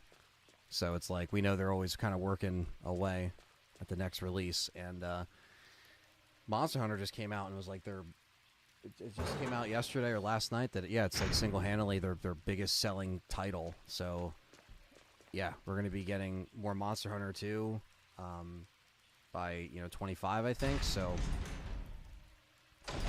that's on a roll.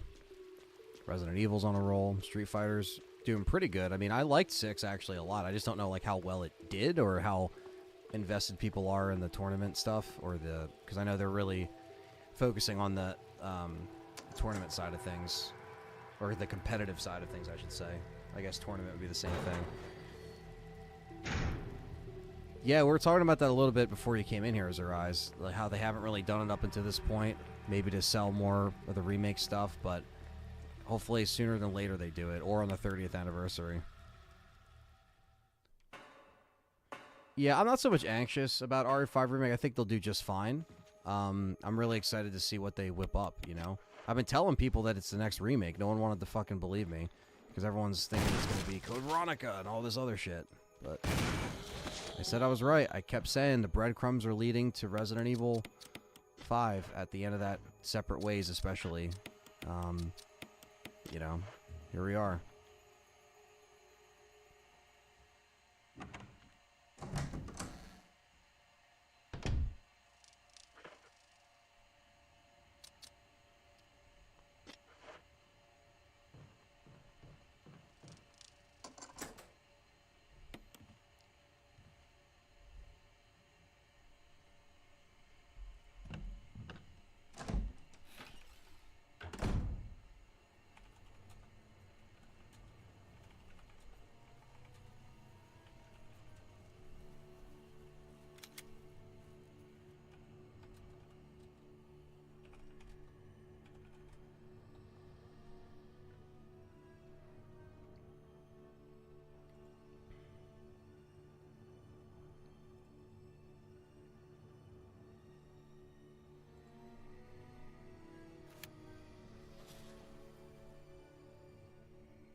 VZ61 wasn't total ass like in the village. R5 will be fine.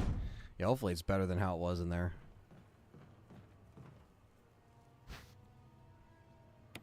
I have friends that never played an RE game other than 5. Yeah, 5 was that, you know,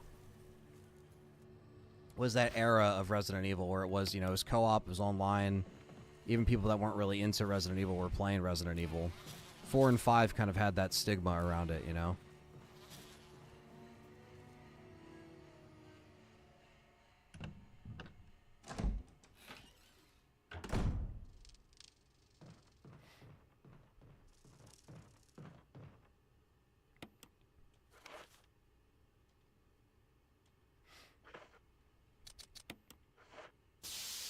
This part of this game is if you had to pick something. If I had to pick something, it's hard, man. 'Cause to me, it's a perfect remake. I would say, I mean, if I had to pick something, it would just be the endings still don't really make sense. Like, not everybody escapes from the helicopter together, yet everybody's still alive after, you know, this event happens. That would be, like, the only thing I could think of.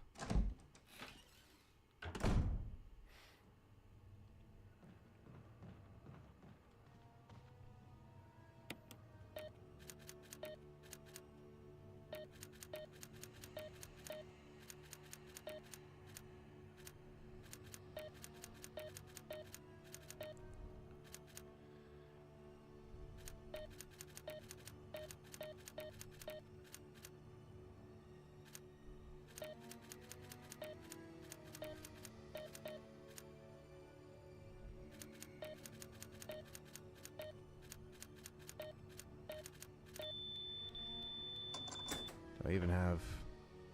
Let me run back here 1 second, so I have enough things to so I have enough room to pick up, and we got to get the book anyway. So let's grab the book. So we use the V-Jolt because we will be using the V-Jolt.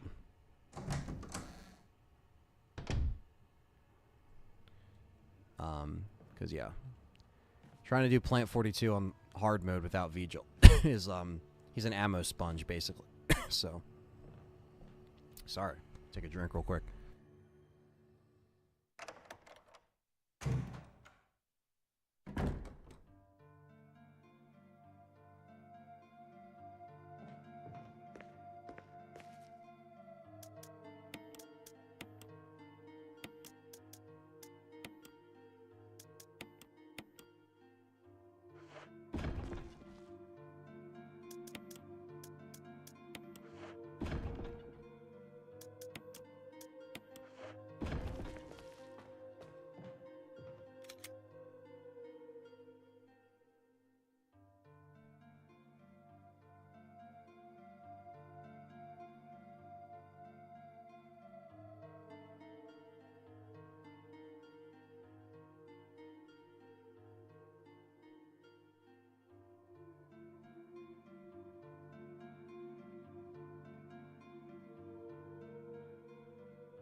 All right.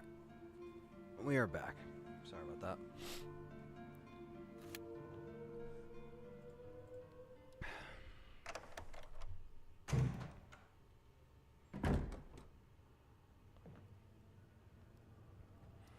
Yeah, I like RE5. I mean, the story isn't perfect, but I still like RE5. I think the co-op is fantastic. It's a very fun game. It is more action. It did turn up the action to 11. And then 6 turned up the action to 12 with Michael Bay type shit.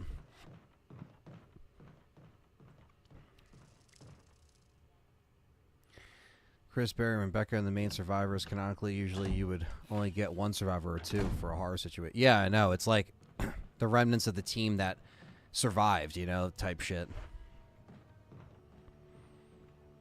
All right, I mean, we have to actually pick up the file. Wait. Oh, we didn't pick up the key yet. By our last playthrough, I was like, wait, why can't I combine VJOL? This is weird. And then you actually have to pick up the file that tells you the VJOL. Even if you already know how to do it, the game wants you to pick up the book. So that was a fun little thing that I was like, what the fuck? I was picking up everything. I couldn't pick up any chemicals. I'm like, I know Jill could do it. Why isn't it working? And here we are.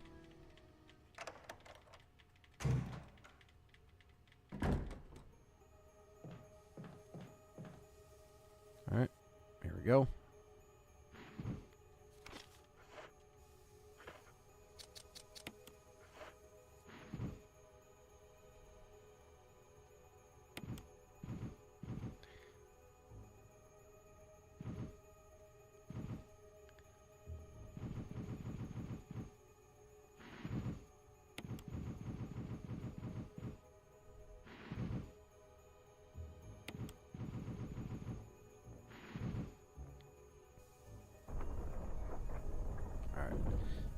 Turn around, and we'll do the VJOL.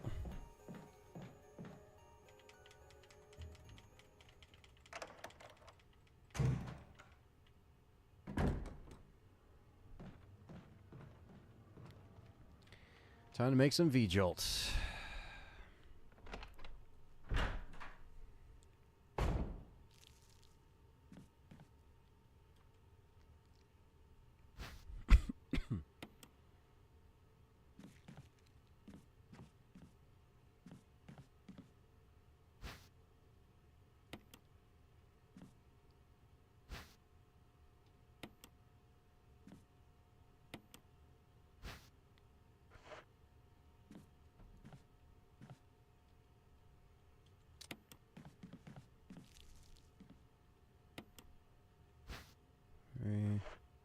Nick Noguera, what's up, brother?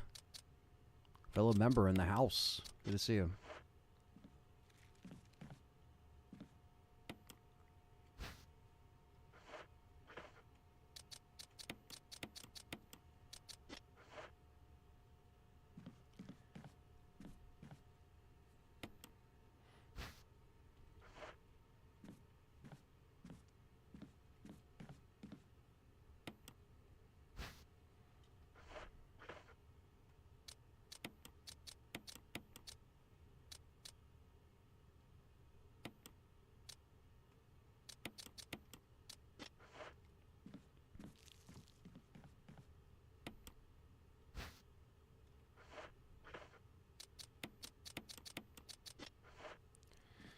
All right. Hell yeah. Showing off the member emojis. Appreciate that. Yeah, I think, you know, whether or not they keep the co-op or not, I know that's up there with debate, like what they should do. And, you know, I hope they do. Something that tells me that they won't. And they'll just have, like, kind of like how Luis was, you know, like he'll be able to take damage. He'll have infinite health. You know, he could take as much damage, and there's just no whatever, right? Where, like, Sheva, you had to worry about those things. And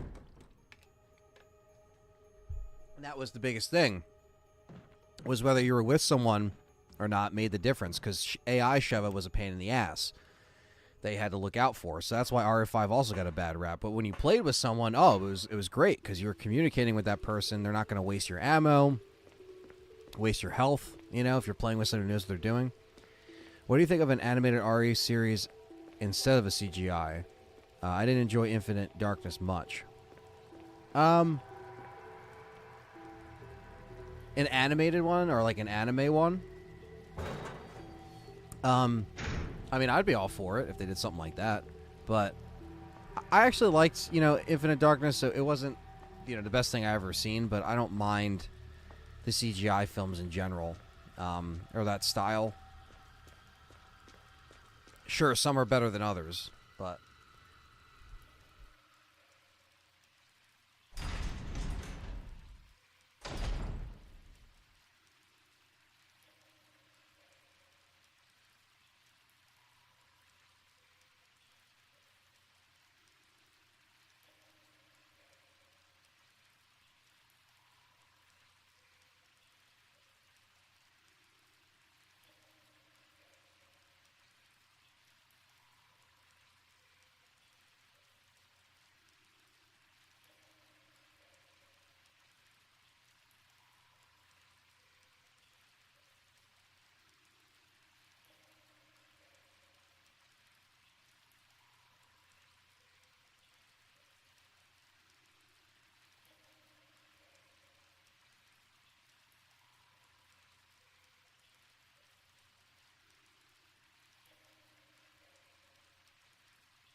oh, Capcom released a YouTube soundtrack playlist of RE games, an official one. I noticed Square Enix has an official soundtrack playlist. Yeah, they should. Actually, that's kind of weird they haven't, to be honest with you.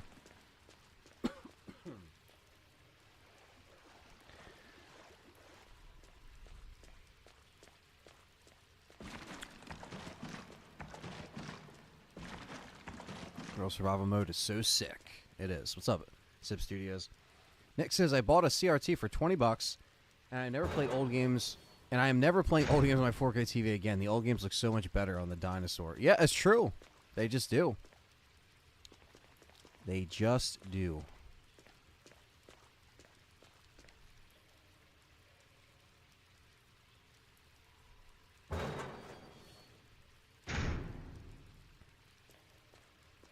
I already went this way. Listen to soundtracks of games in my car and the YouTube Music app. Love that app. Yeah, honestly, YouTube Music is fucking awesome. I ain't gonna lie. It's actually really good. I get it, not for free, but I technically pay for it. But I pay for YouTube Premium, and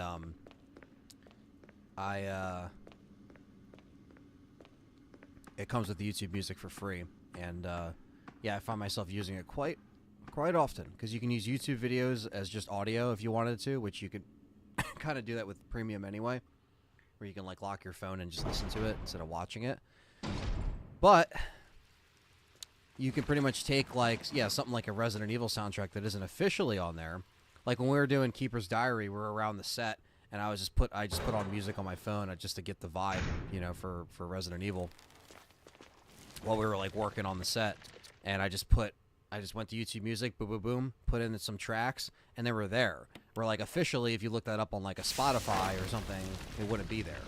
But it uses the YouTube, it pulls from the YouTube search thing, and it's pretty cool. And there we go. V-Jolt is used, so the plant is now not a pain in the ass. But yeah, Nick, I still have 2 CRTs hanging around. I will hold on to them forever. Definitely love the way those games look on there. For sure.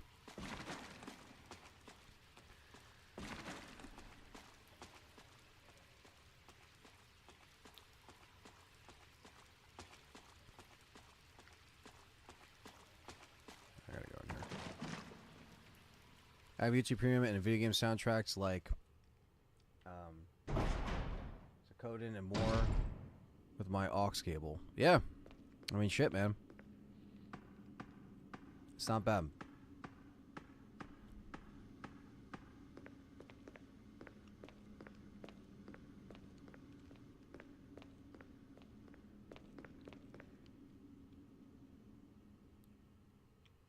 And YouTube Music has all normal artists too, like you would see everywhere else, you know, but it's just officially there.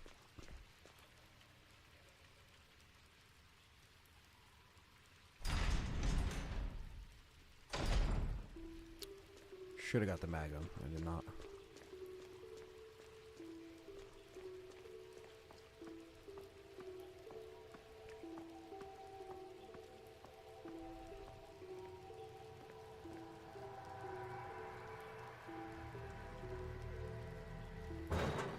Is that what I deal with the fucking hunters?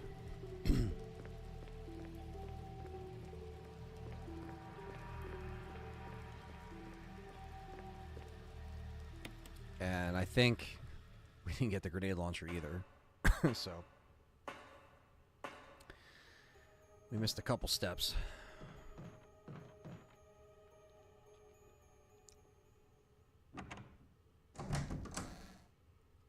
Chocolate.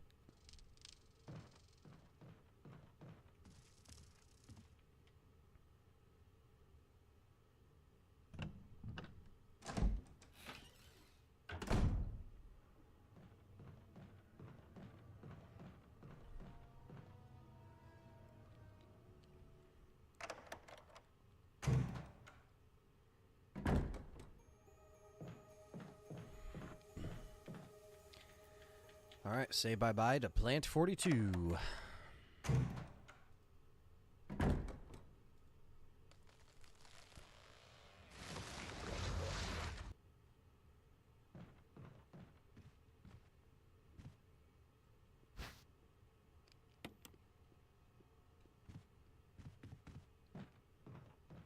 And soon we'll be saying bye-bye to Useless Barry in this playthrough because we have to kill everybody. We're going for the Lone Wolf achievement.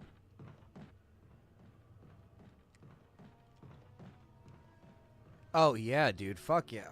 It looks a lot better. Especially that GameCube version of Code Veronica X. It looks great on a CRT.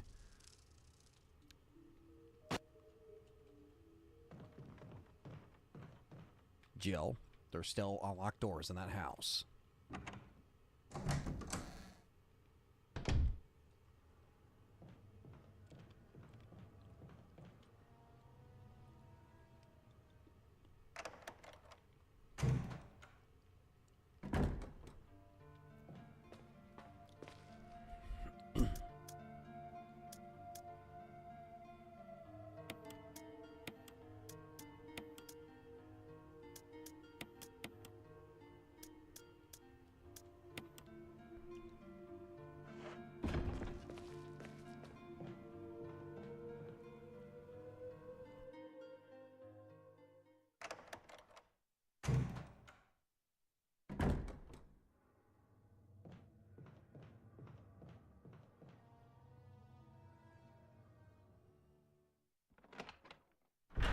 Crazy how even all the GameCube ones just Yeah, I was gonna say GameCube REs went up, and I see Sub Studios comment says there's one sealed for $400. It's fucking wild, man. Yeah. I think even unsealed it goes for like 100 something, maybe 200, which is wild because back one of the collection updates you guys can go back to, one of the first handful of them, I got Code Veronica on GameCube by through Perry because he found it at a game shop and he only had to pay $25 for it, and that's all I paid. This is back in 2010. Try paying that now. Good luck.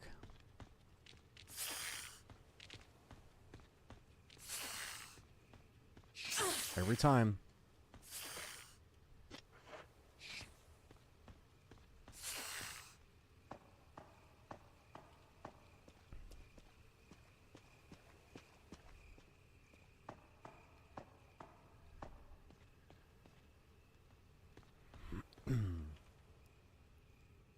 Now I gotta deal with the hunters.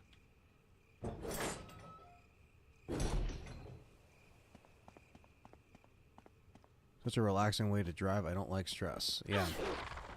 Me neither. Never finished RE1 and 0. Damn, man. Well, you're missing out. At least on this game.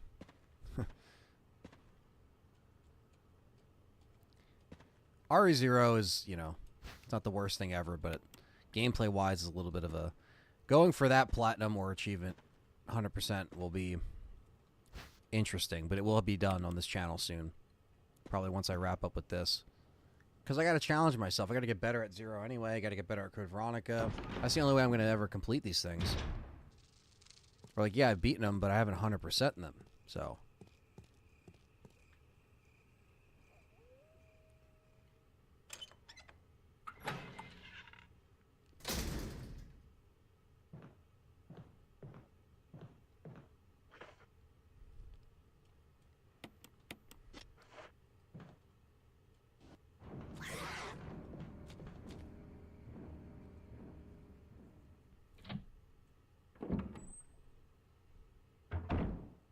Also not finished Code Veronica, only finished RE2 to 8. Okay.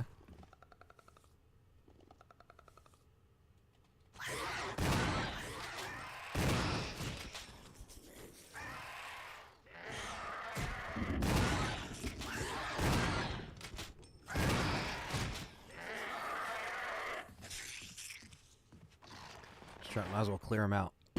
I believe it, Civ. I paid $170 for my copy about 10 months ago. It's complete and really clean, but I see it unsealed for around $220-ish. Damn. Shit.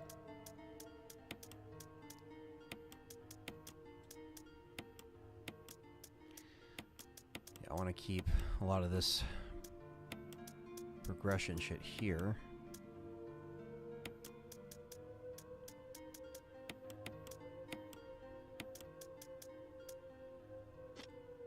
Gotta get the mansion key. Which I don't have.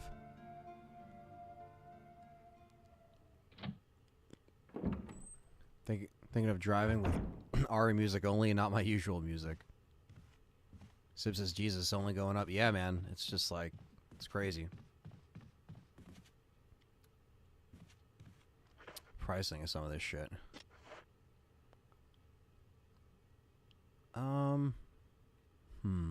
Alright. Actually, I have an idea. I gotta grab that mansion key that I didn't use up yet. But we're gonna go this way. Because now this doorknob isn't a problem, so. I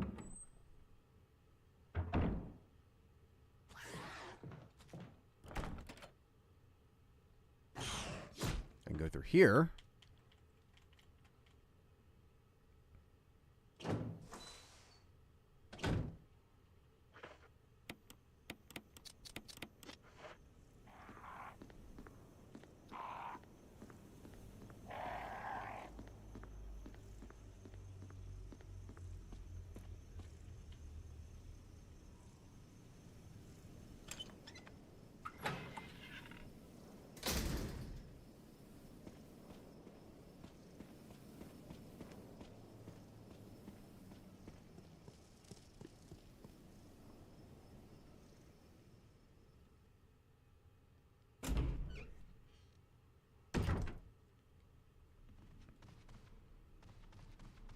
GameCube ports are really good. Hell yeah. What's your favorite RE track? I like Unfortunate Event from RE3. That's a great one. I would say the Safe Haven music from the original and this game are one of my favorites. I love the Safe Haven theme in RE2, RE3. I love the Malformation of G from RE2. That's another great one.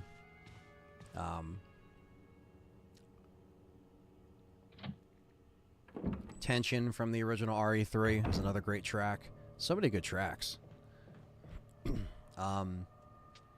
Man. Yeah, the list goes on. There's so many.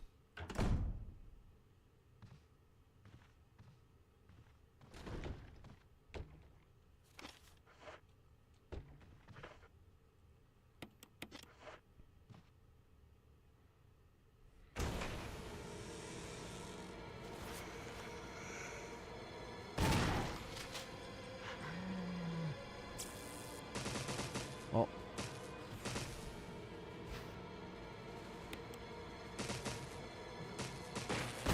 There we go. At least I got pulled off one headshot.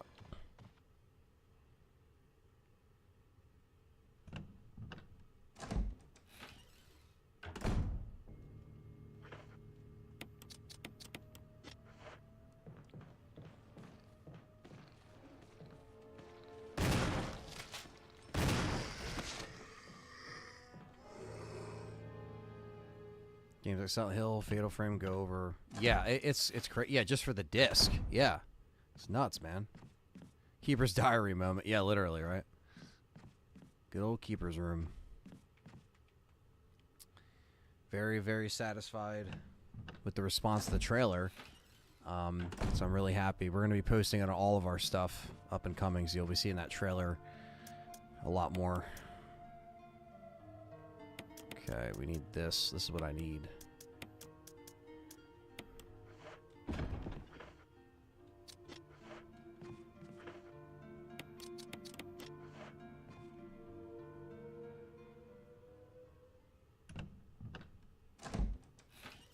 R1 Remake headshots are hard as fuck. Yeah, seriously. Even with the assault shotgun.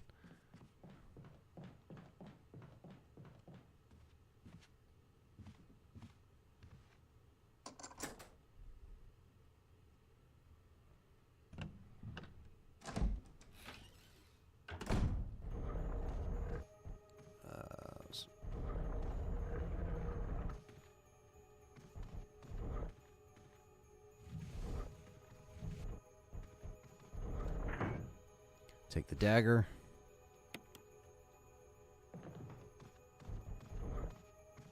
Saving themes are without saying one of the favorite tracks is the front of the RPD and OG RE2. Yeah. Oh yeah. So many amazing tracks within that time.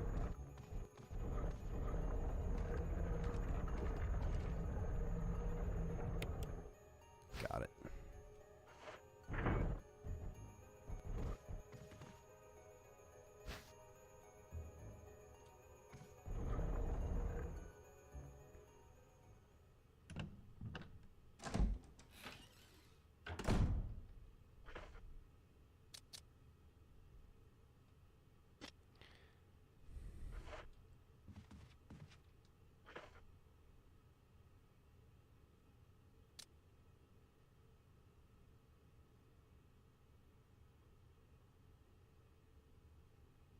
What's up, X? Let me drop at least one healing off. Yeah, I mean, for real survival, it's really just trying to pull shit from each box and just gradually bringing it over. It does take a little bit of time and thinking of like what you want to bring to each section and what you want to leave behind. Like this box, I don't really need the rest of the stuff in here. So, because I moved everything. The lighter, I don't even need either. But I'll throw that in there. And then I'll move on and see if I can, because I want to get the crest for the Magnum. I don't want to ignore the Magnum, especially on this mode.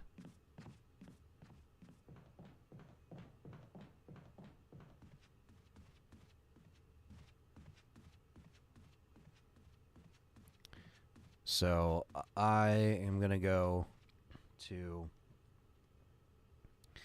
We're going to do the jewel box puzzle. Just going to unequip this so I run a little faster. He's going to jump. Boom. Does that every time.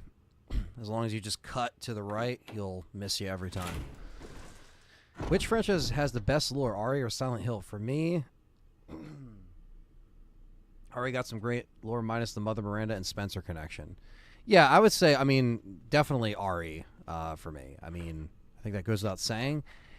Silent Hill, I don't know enough about to judge the lore. I think that's another thing where it's like, you know, I like the RE stuff. You're so used to it or whatever. But then for Silent Hill, I'm not really used to it, so I don't know how to compare the two. But I want to like RE0 more than I do. It has some of the best atmosphere and a great soundtrack. I mean, I agree. Yeah, I think the atmosphere is great. I think the soundtrack is great.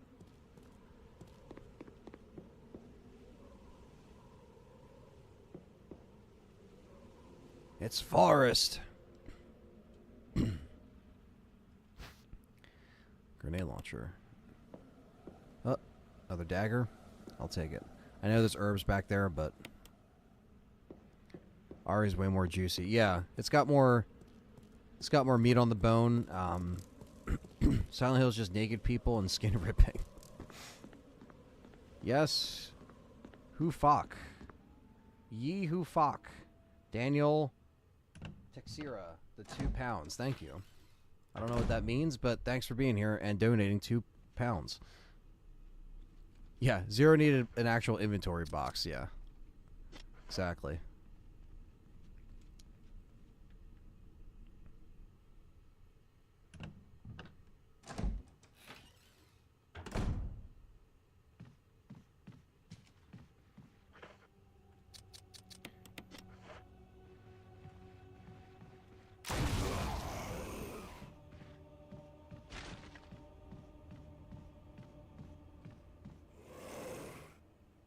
Let him rise. Let him rise. Alright,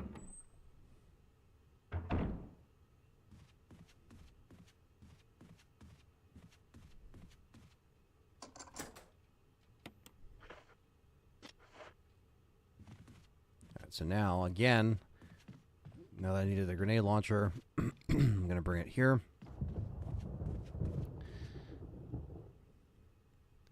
What I bring down to the caves will be what I can bring to the lab, as long as I kind of plan it out, but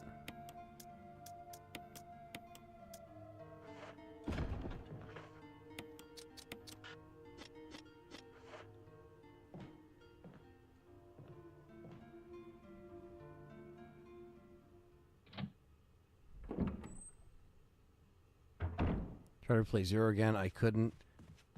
So tired and annoyed to go back and forth grabbing everything. Yeah, it is a lot. And it's a lot to get good at. I'm still not good at RE0 to this day. Maybe when I go for the 100%, 100% run, I will actually be able to get better at it. I'll have no choice at that point because I have to do a bunch of fucking challenges and hard modes and all that stuff. So it'll kind of force me to get good at it.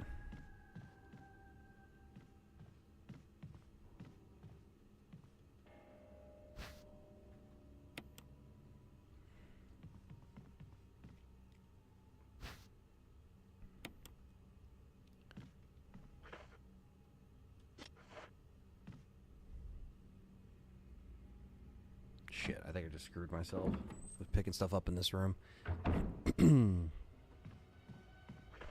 It's fine. It's more healing that we need. Because in this mode, you gotta have extra healing, for sure. Especially because you never know if you're gonna have everything in one spot, so...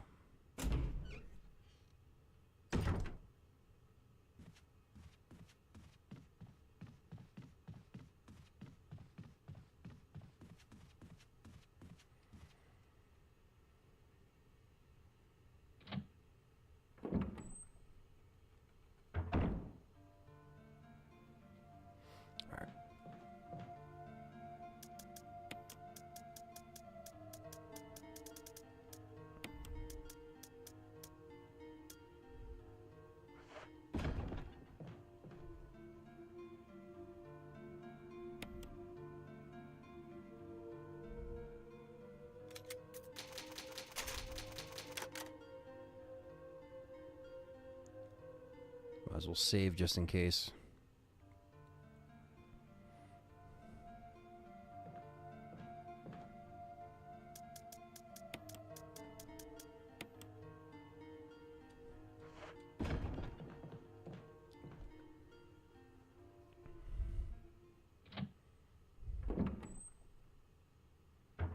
So we got to do, I do a couple things.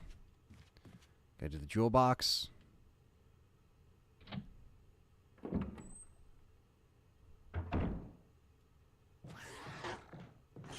Ah, you fucknut.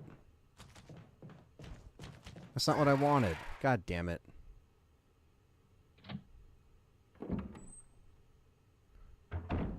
Jumped exactly where I needed to go.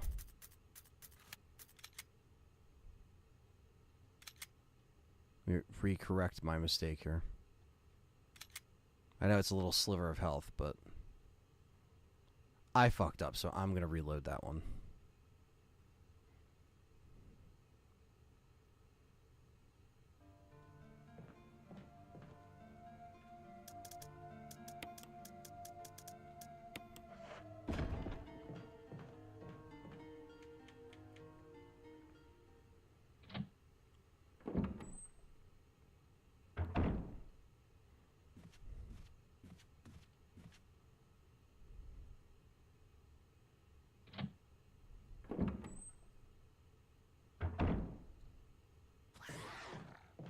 There we go. That's what I wanted to do.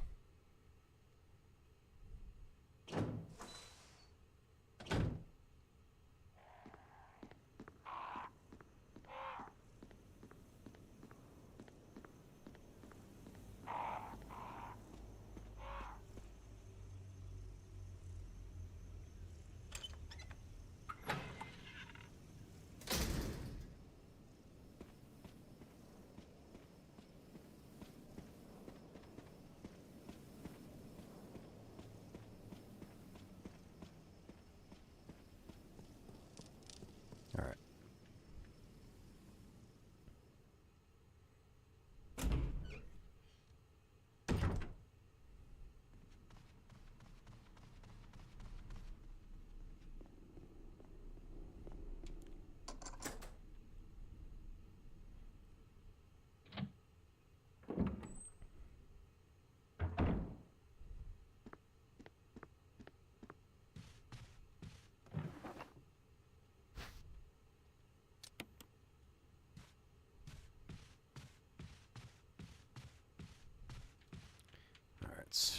I think there's, well, there might be a couple herbs back here.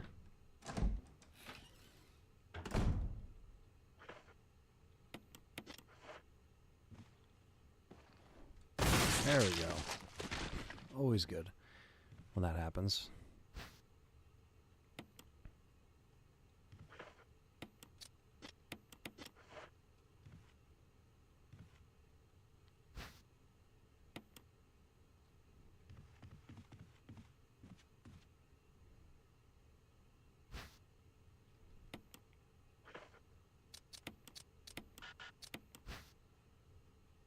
Time for the puzzle again.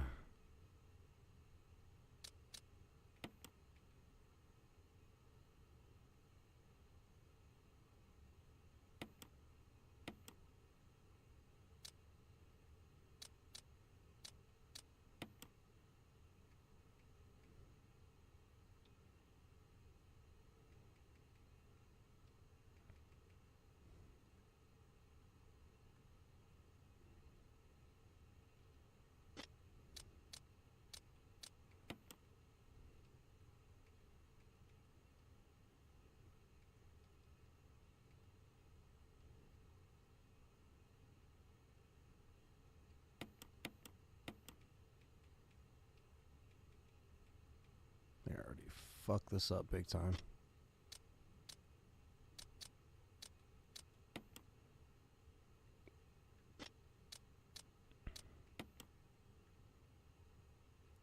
I think I have to put this like this. There we go.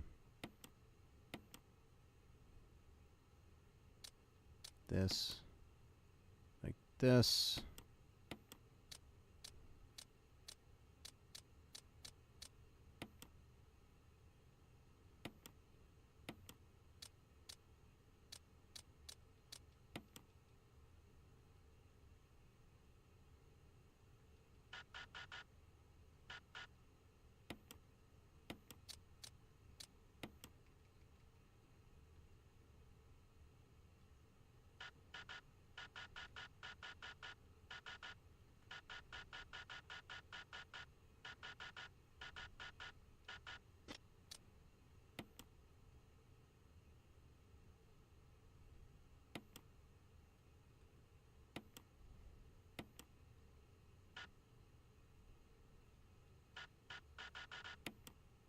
Nick Noguera out here gifting memberships to Emily. Emily is now a member, courtesy of Nick. Thank you, Nick.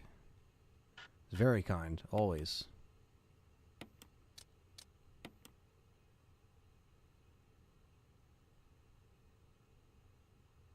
I'm sure you heard it a million times, but Silent Hill only beats Ari in one category, psychological phenomenon. Yeah, I would say so. I think it's the one advantage it always kind of had, you know? There we go.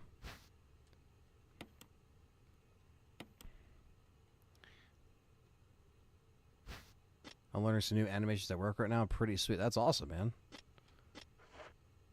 Yeah, thank you, Quentin, again, for sending over the little animation thing. You guys will be seeing that soon. Quentin did another great piece of work for the channel that he didn't even need to do. He just did it and showed me. I was like, oh, that's fucking cool. So it'll be for the Master Series. You'll see that in RE2 OG.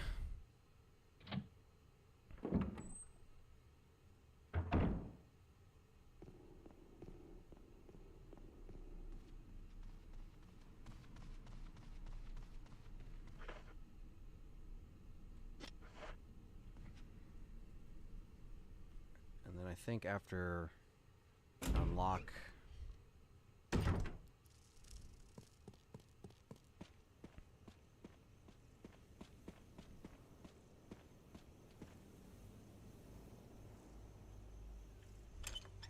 Still gotta go up and do the crest. Or just to get the crest.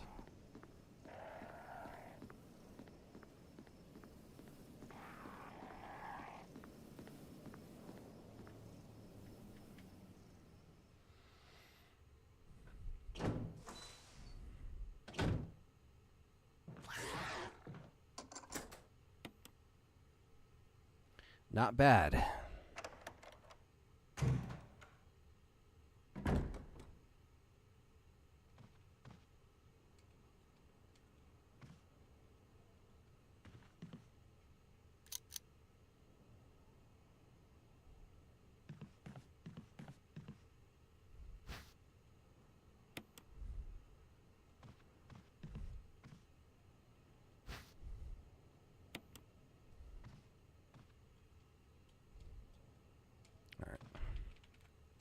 Again, I'll just drop everything in this item box. Since none of them connect, I'll try to just keep everything on this side, because even when we come back to do Lisa Trevor door, when we got to put all the emblems in there, I'll just leave it all here instead of trying to spread it out across the mansion any further. So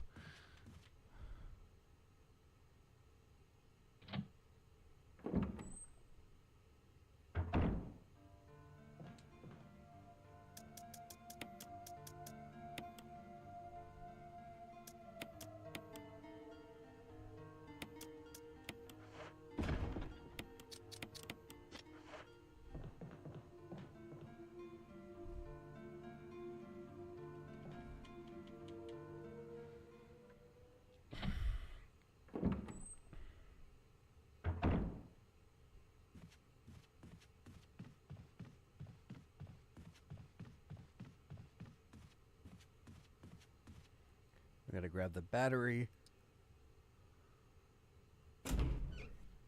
which I'll probably do after this.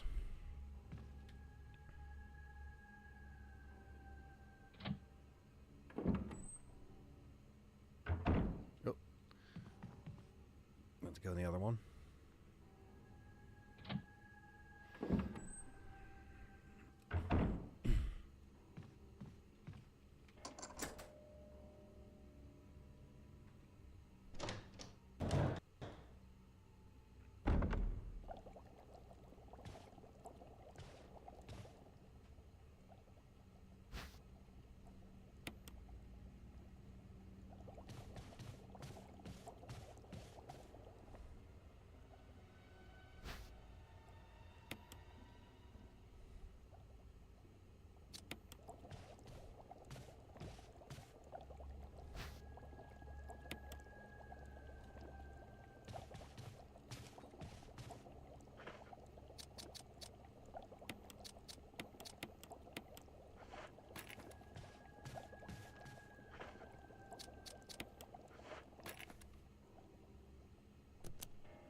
Worth it for the crest.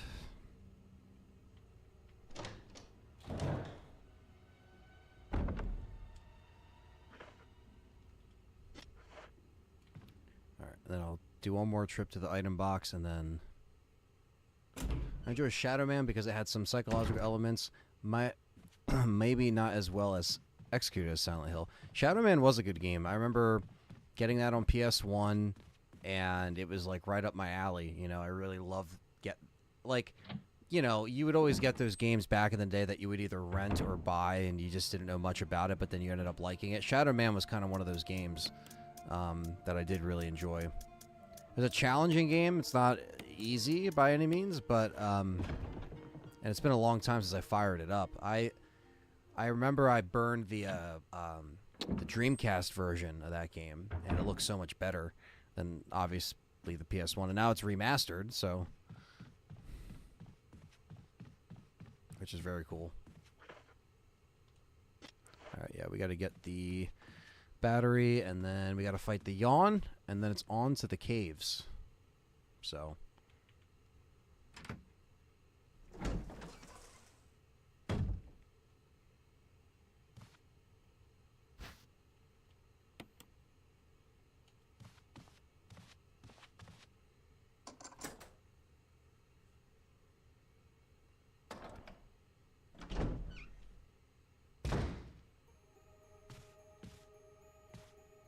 I think Steam has Shadow Man Remastered. Yeah, that's really cool.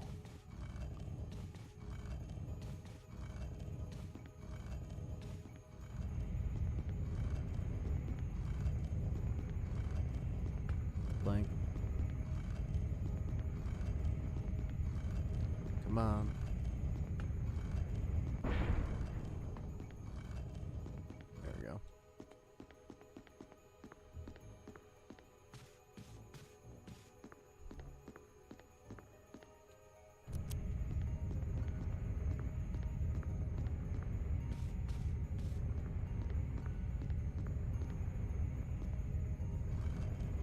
Welcome back, Bryant.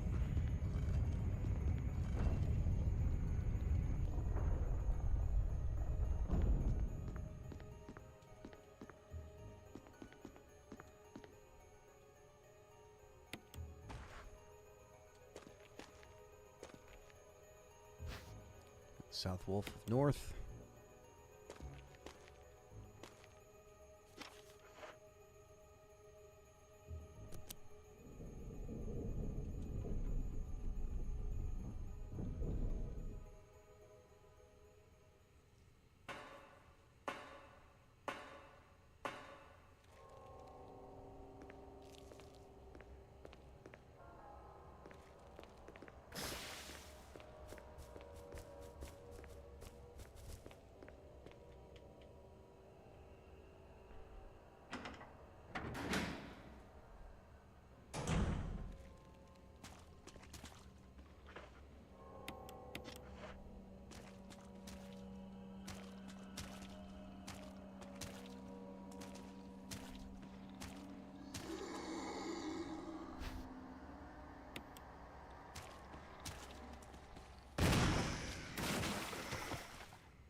Well, better than nothing.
Bow, bow, bow, bow, bow, bow, bow. We are getting the battery. Battery.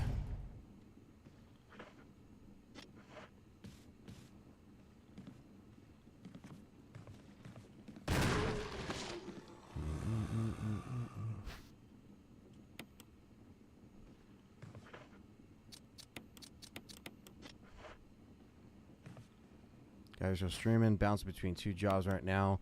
Your streams are my medicine right now. Oh, that's cool, man. I'm happy it gets you through the day. I just wasted a taser. But it's fine. I'll deal. I'll live.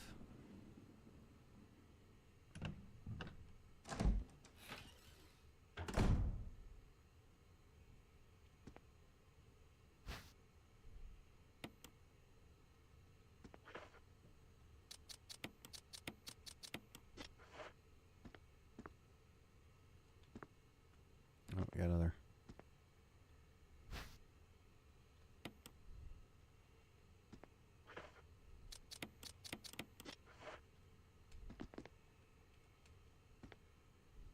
Gotta make some room to pick up all this stuff.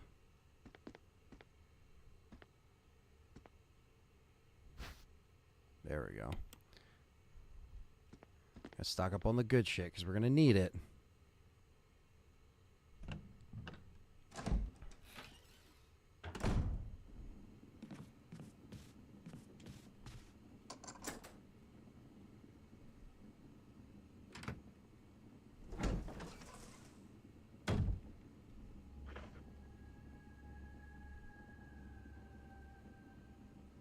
Hell yeah, dose some RE. Always.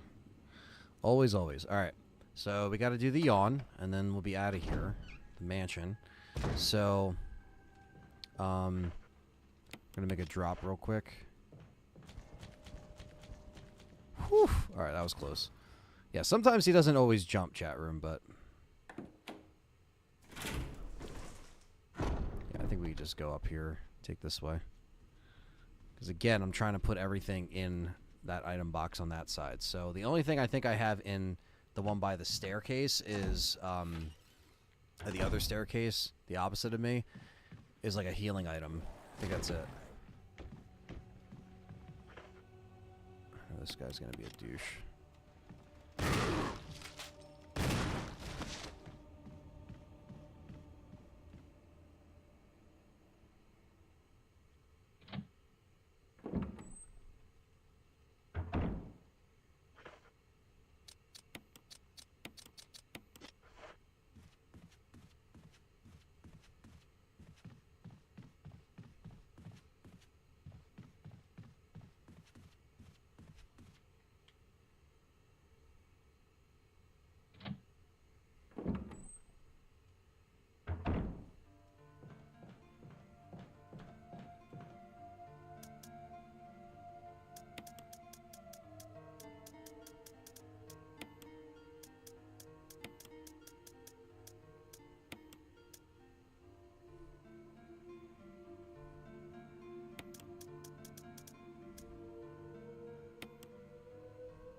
Bring that with me. What's up, light free?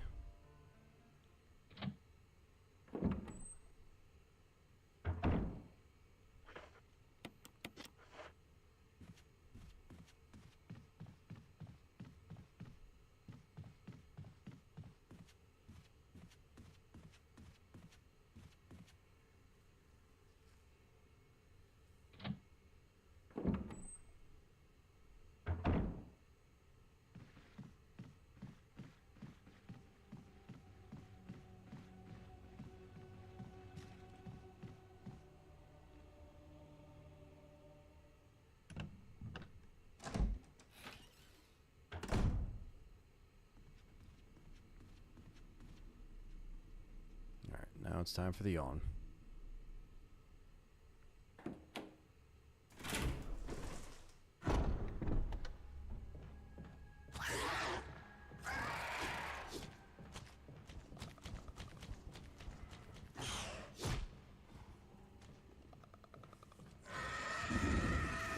They are pissed, chat room. They are pissed.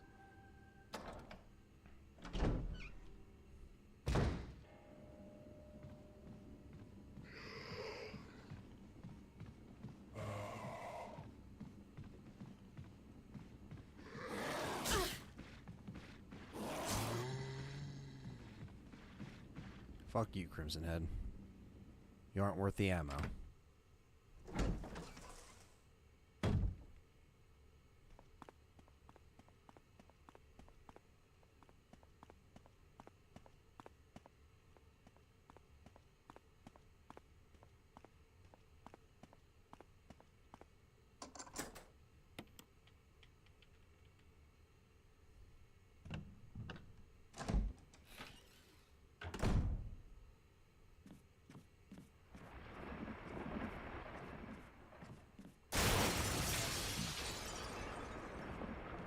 RE parodies that I like to watch.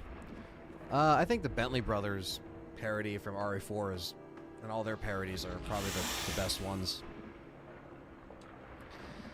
They're classic, and they're the best ones, I think.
Yawn, go bye-bye.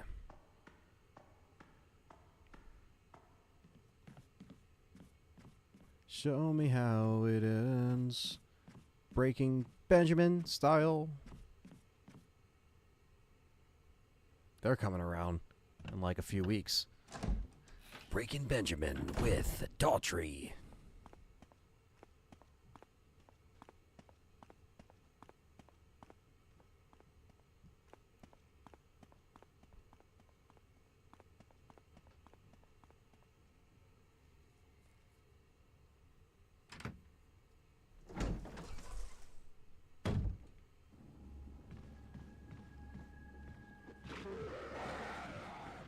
I love when he slices them.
Oh, hi, Jesse.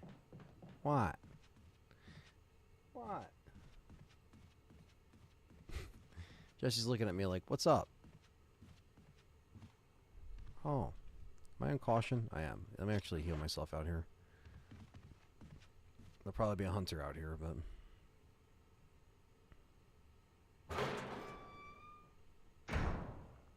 No, there isn't. Alright.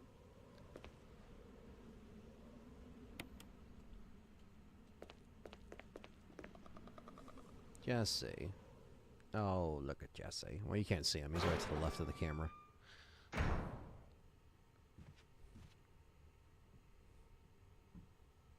the cat.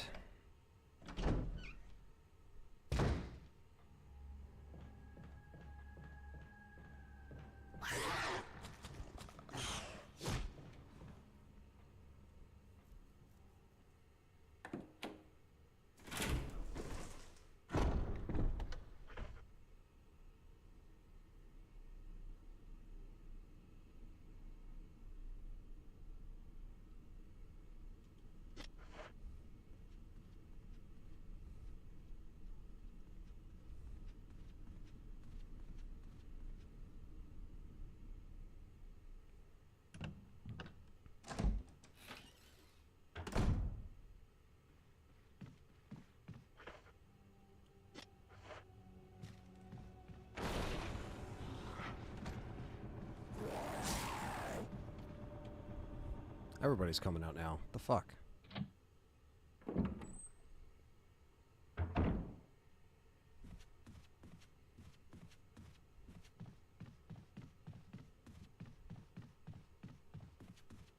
right, so we're gonna do a little detour because we're gonna get the Magnum.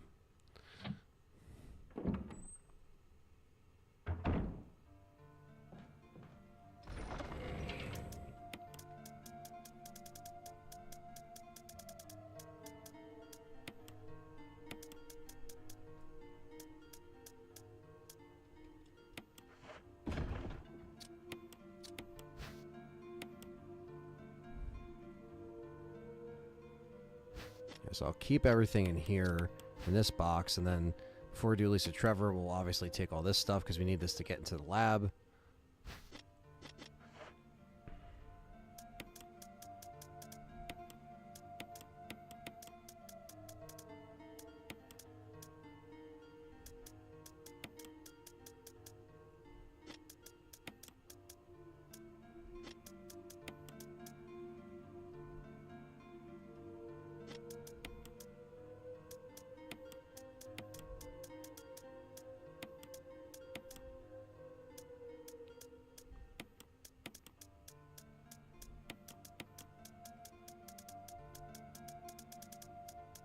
There we go. So the battery, the crank, and all that jazz.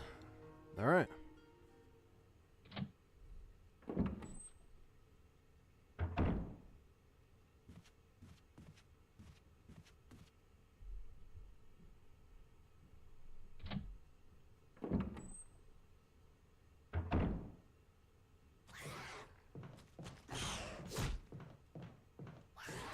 I like tunes on their Ari and Final Fantasy parodies that they made. I haven't seen them. I'm also not very, like, up to date with all the parodies or people that are really good at making parodies. But yeah, there's some people that do some really cool creative stuff. That's for sure. Probably a lot of shit that I miss.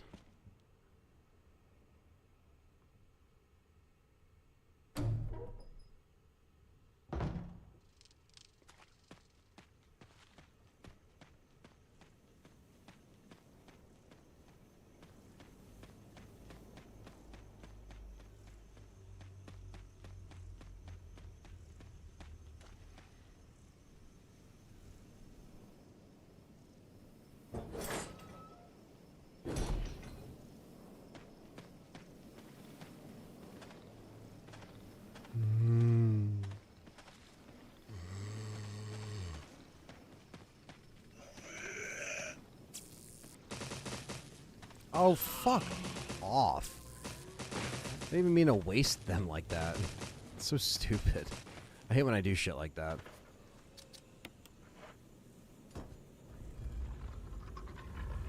How long will your series be? Which series? Master Series?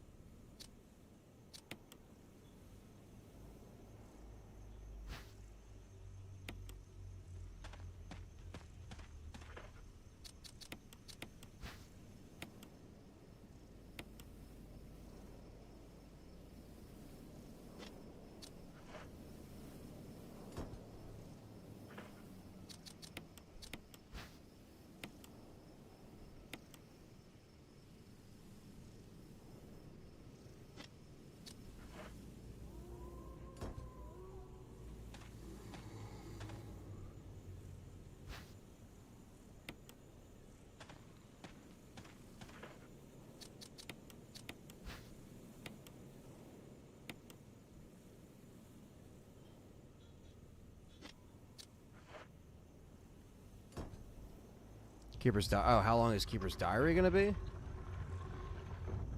I would say maybe 12 to 15 minutes.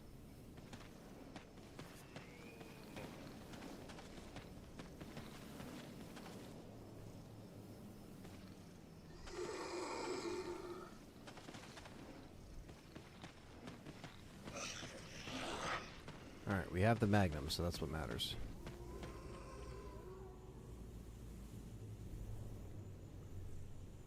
Keeper's Diary won't be a series, it's just going to be a one short film.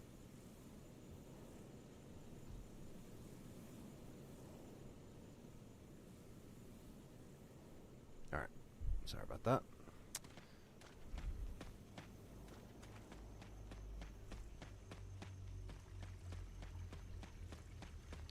Standing the battery. Now it's time for the caves, which shouldn't be too bad. Who's next for RE movie? They should have just fans help the director. Yeah, I mean, listen, it's always the fans that have the better ideas than the suits and the people that are these big dog directors, or, you know, whatever you want to call them, top tier directors, or directors they think are going to be able to handle it, or same thing with the writing and everything else. It's just like, oh no, my idea's good. Oh no, this idea's good. It's like, okay, take all of those ideas and shove them up your ass. No, because a lot of those ideas that these people have are just never good, and I think. Well, that's great. Why the fuck was I poisoned there? That is so fucking annoying. But what isn't annoying is Thunder's gifting 5 memberships to Bryant, David R., Gonzu, Callum, and Pizza Face are now S.T.A.R.S members, courtesy of Thunder's Productions. Custom badges, emojis, and ability to vote on content is now available, courtesy of Thunders. Thunders and Nick Noguera are one of the top people who gift membership, so thank you guys for giving back. Because, again, it's interactive. You can vote on the Master Series that's going on and everything else, so it just goes hand in hand with helping me out, supporting the channel, and hell yeah. Now you get your custom badges and emojis. Look at that. The gifting feature is one of the greatest features they put in here, because it was long overdue. There we go. Gonzo showing the Jilly emoji.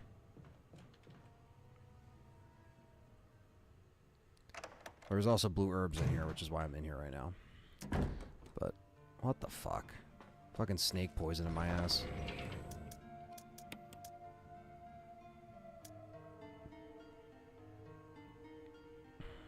And I should do. What is this? Is this a mixture? Let me see what this is.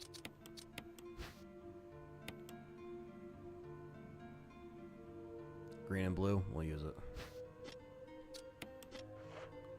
And then we'll take this and this. So we could save in the caves.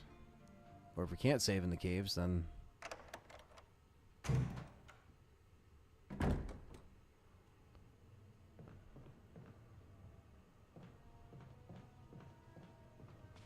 Hell yeah, appreciate it. Appreciate that support. Love to see it.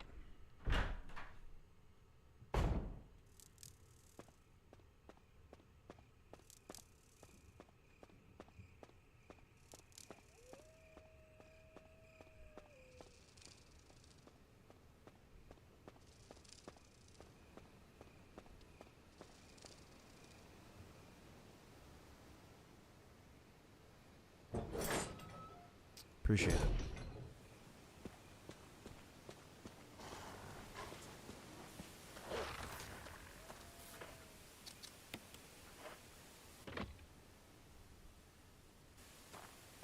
Ooh, close call.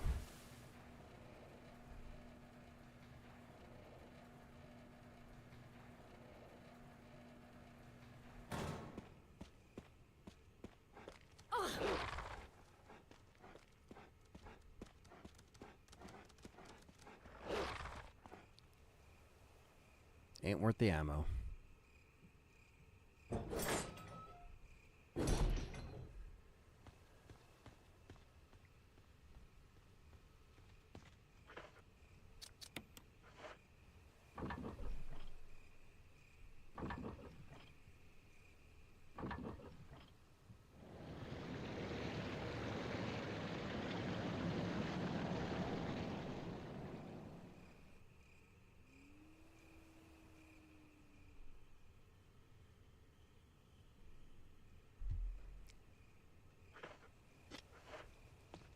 Whoa.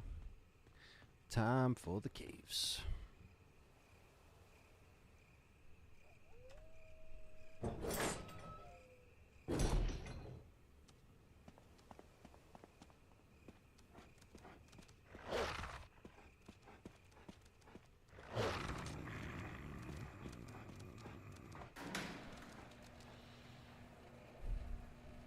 Which we have to, again, kill Barry this run. So we will not be giving him his Magnum back. We do have to use his Magnum, too, because his weapons are actually one of the weapons we do have to use for the achievement to use all weapons. So I have to be mindful to give myself some space to pick up his second Magnum.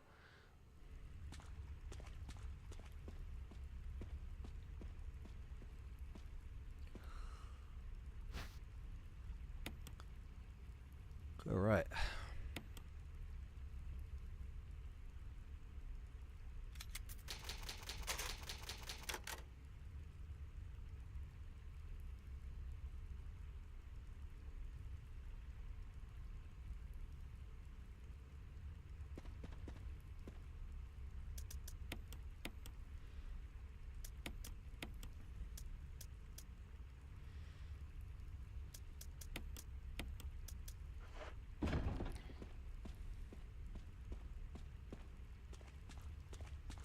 Let's do this.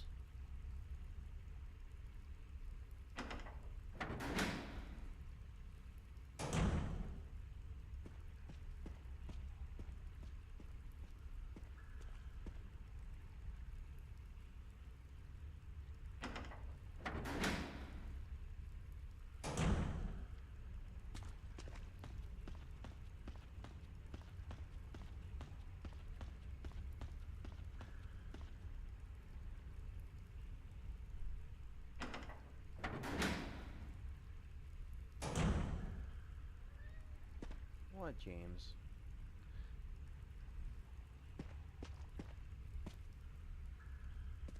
Is that Enrico? Yes, it is. Hi, James. Oh, James wants to sit down.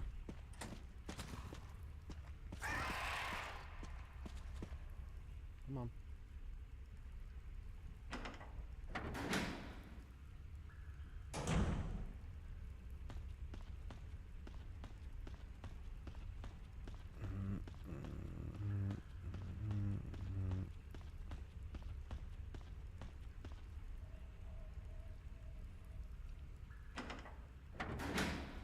Hopefully soon. Keeper's Diary will hopefully we'll have a date for you soon. I'm very excited for everybody to see it, and I hope everybody's been watching the trailer and sharing it, letting people know about it. It's out there now, so you know, as far as like the trailer, so people can start to judge it for what they see, and yeah.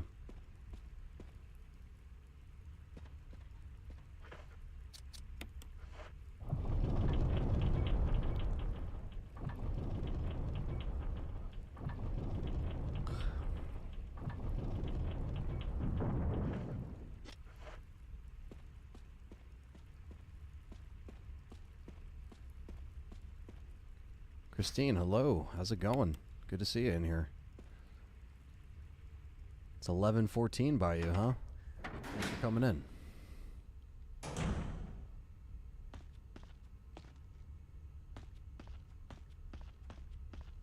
Uncle Rico.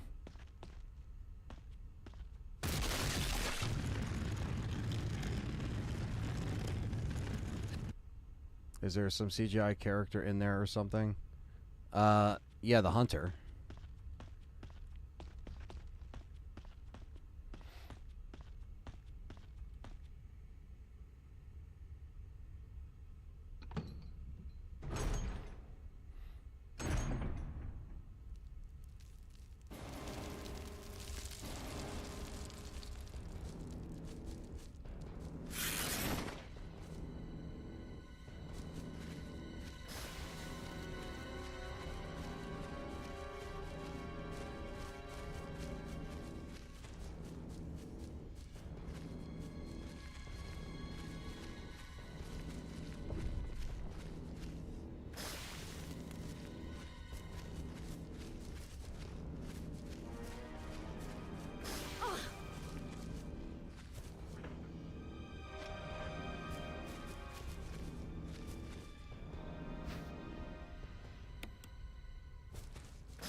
Really didn't want to pick up this knife, but it's fine.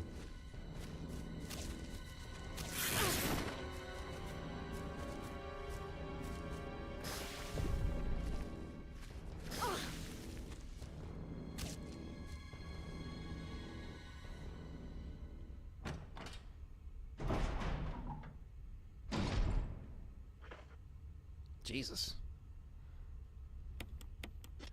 Fucked me up a little bit more than I would have liked, but...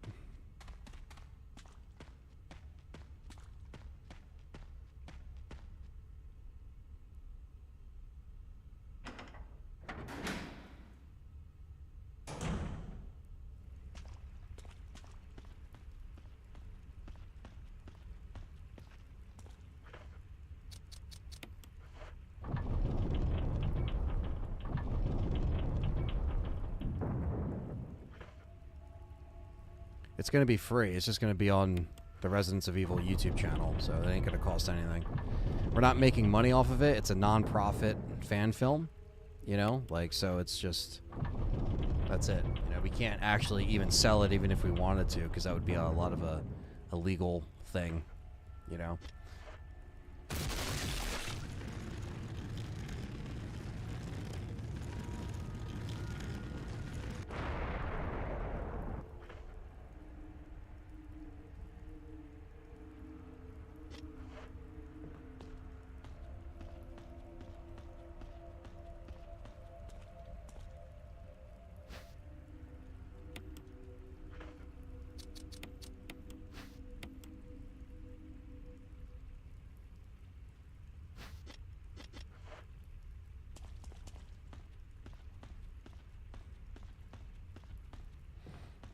It's time for Lisa Trevor, Part 1.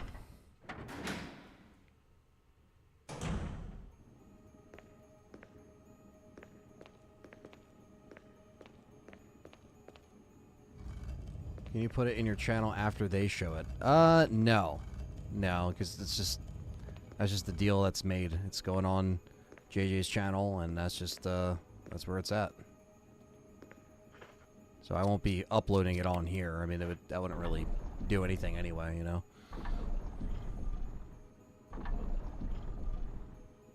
It's going to go on the channel that's going to get the most exposure. And that's just the way that it is. Well, let's be honest. Even if I uploaded it on my channel, it probably would just get like 1,000 views. You know what I mean? Like, that's just what normally what my channel gets nowadays.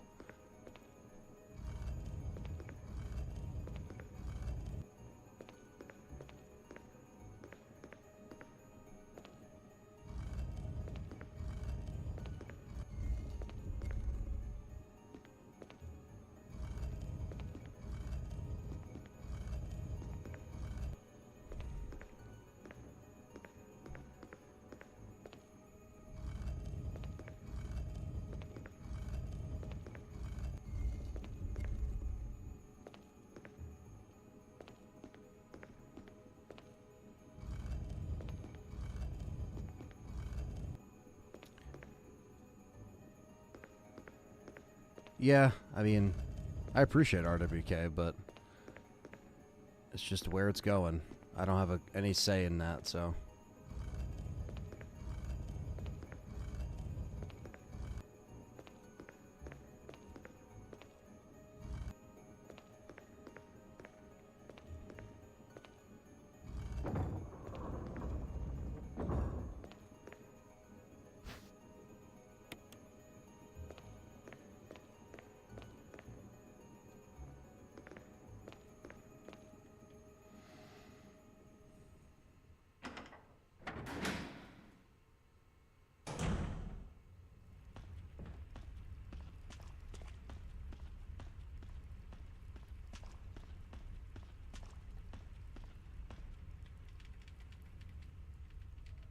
Alright, time to activate this elevator.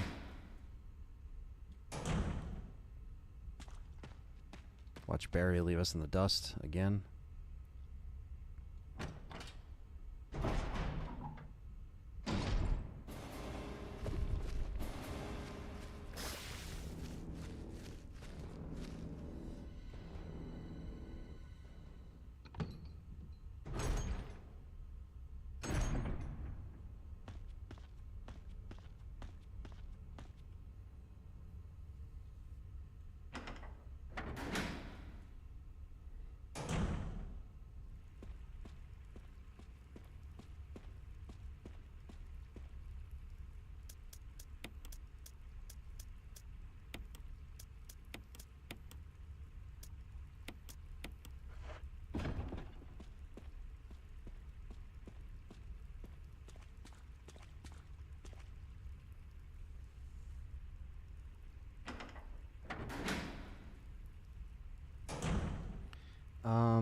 Trying to think. Oh, not good. Oh, not good. That was a death kill right there. Not want to get caught there, but alright.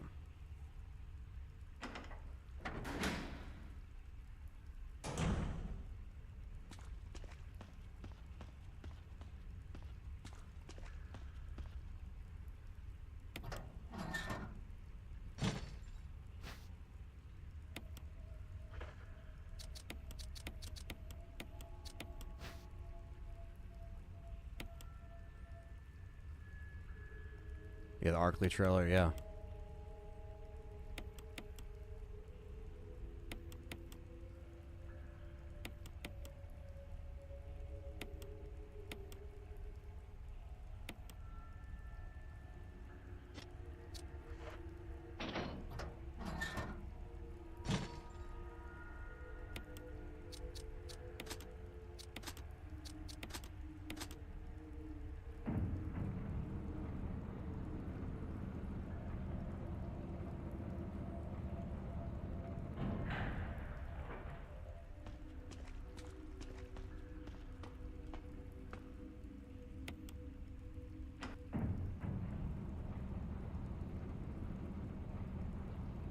Yeah, I mean, hopefully we just make everybody proud, you know? That's all I can really ask for. I know people are going to give me shit for the Hunter and everything else, but, you know, hopefully it's, everyone's satisfied by the time it's done, so.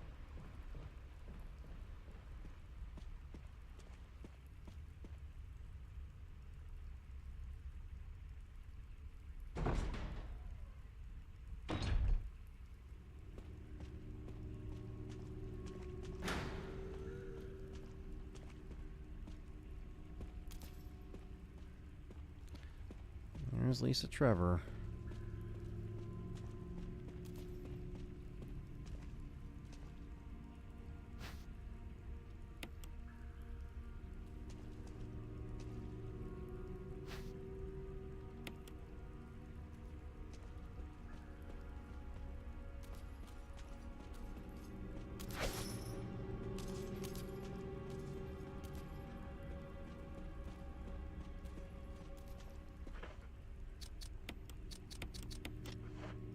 Alright, now we gotta send this crate over.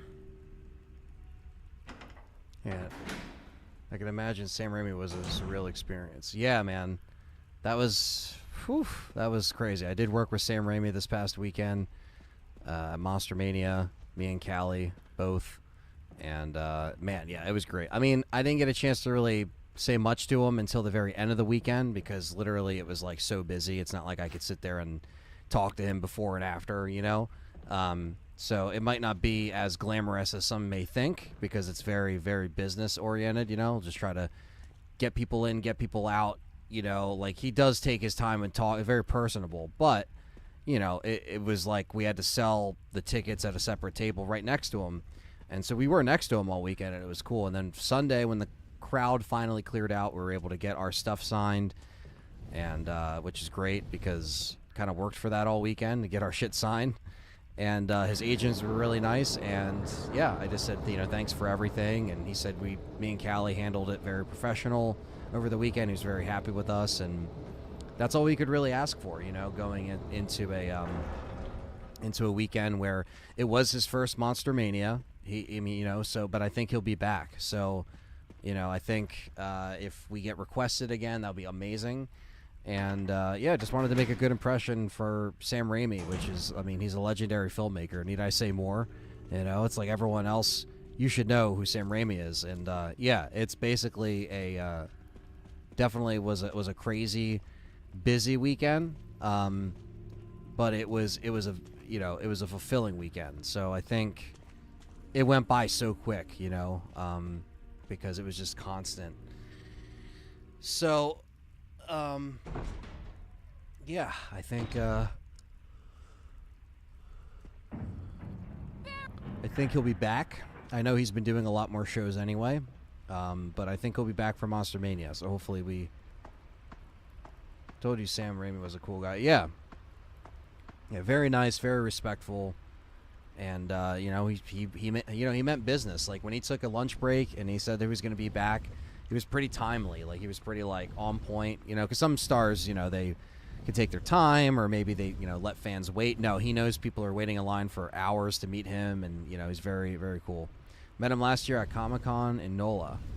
Yeah, it was really cool. Very, very, very cool. And you know, he was telling us about, like, you know, Tobey Maguire, you know, about like how he fought for that, you know, to get him casted, because he's like, yeah, the studio really just wanted more of like a Superman type, you know, and he's like, I really wanted someone that was more real and, you know, human in that way, and it was cool to hear him say that. And yeah, you saw my Spider-Man poster. I have it right here.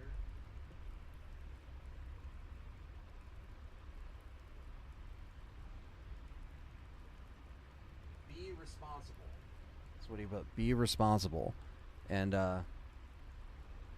yeah, and then there's Ted Raimi, who played Hoffman, and then right there,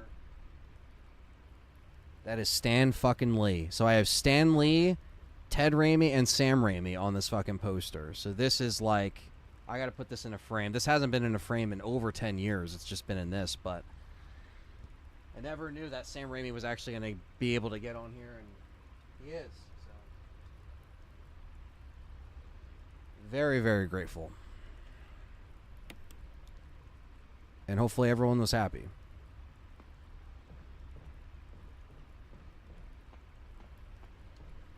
As far as people that attended the show, people that waited in line, you know.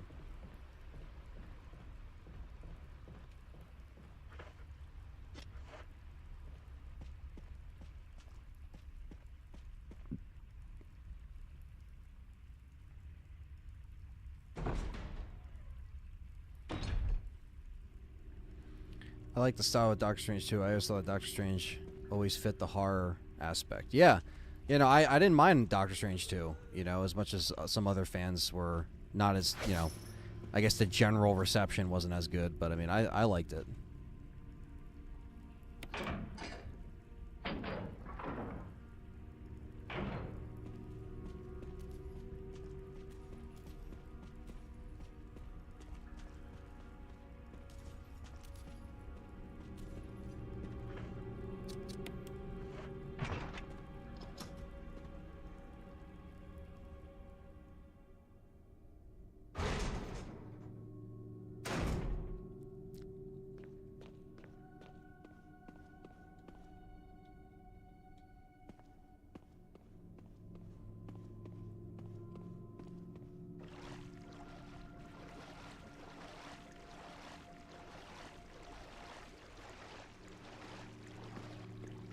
I'm going to probably have to go back into that cave entrance and grab some stuff out of there, but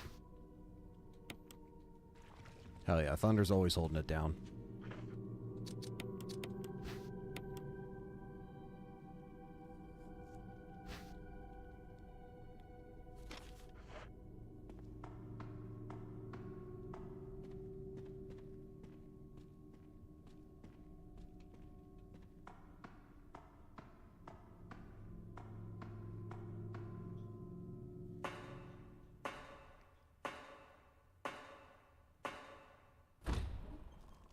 You know, it's also crazy that it's 6:30 and it's still light out. That's also crazy. I'm so used to it being dark by now. Good old daylight savings. Farmer times. For the farmers.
Thunders. I'll see you, brother. You take care. I did not have to poop. No, that's not why I was gone. There was a little bit of a glass break upstairs, so I was making sure all the pieces of glass were picked up. Everything's fine. Because we have cats, so I gotta make sure, you know, if there's something that breaks. Just like when the glass fucking desk broke behind me while I was playing Resident Evil, I was like, let me make sure all these cats are not down here. And thankfully there wasn't any cats down here, but yeah, you don't want them to get hurt.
All right.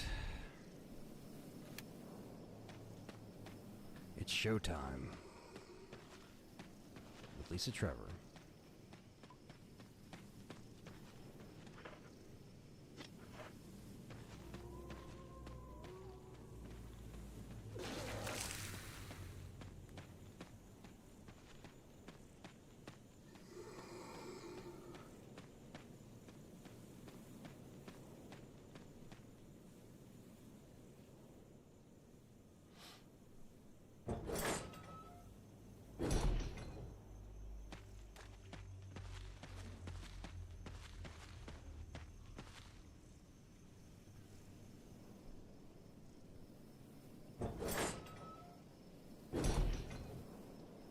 Light robbed the bank, so he doesn't have to work anymore. There you go.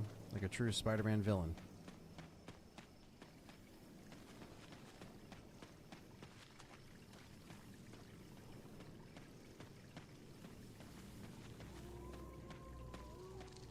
Alright, I'm going to head back to the caves. I'm going to grab the stuff out of that inventory box, and then I'm going to have to try to figure out how I want to go about moving some of the stuff from the inventory box. Because then we got to go right to the lab. So I literally have to have everything on me that I want to bring. Which, oh wait, no, I went the wrong way. So we got to go here. Down the elevator, down to the caves.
I'll probably do is I'll save in the save room by the back door there. Again, with the close call with the doggo.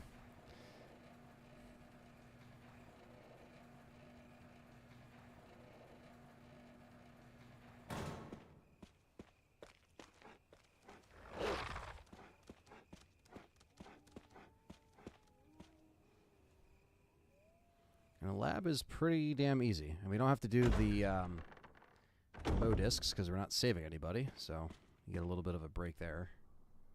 Not that the Mo discs are much anyway, but... Alright. I will be taking that emblem, but I need to clear up some space. Might just take out this hunter too while we're at it.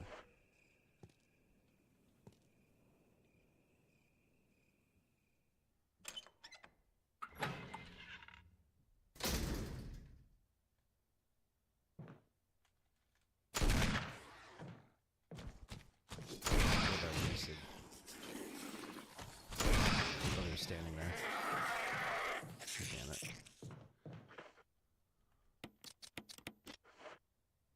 Can't imagine Ari and I starting out as Chris as a farmer in Alaska with his dog. You can imagine that? I don't think so. Living like a fucking like off the grid? No. Unless something tragic has happened again. Okay.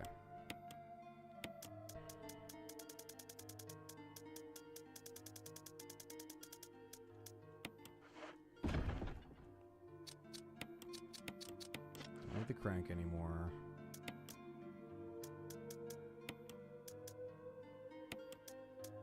Best Resident Evil game. I want a remake on the RE engine. I think we'll get that, man. I think we will be getting that.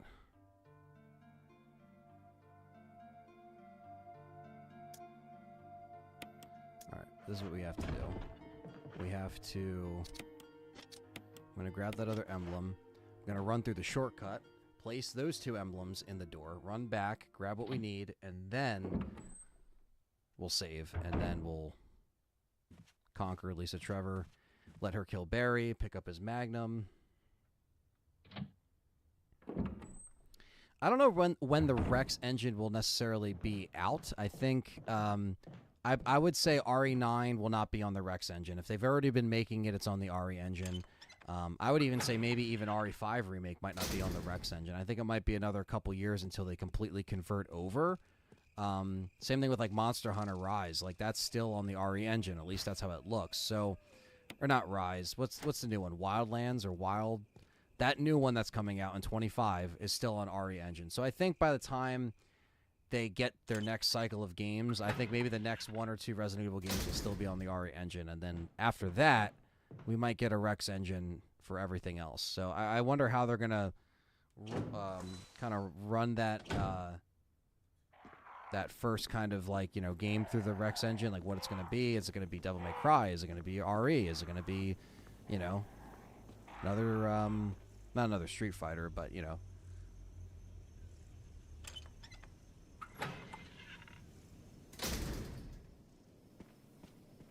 Redford in Alaska, when we felt Chris' character was ruined in RE8. Yeah, yeah.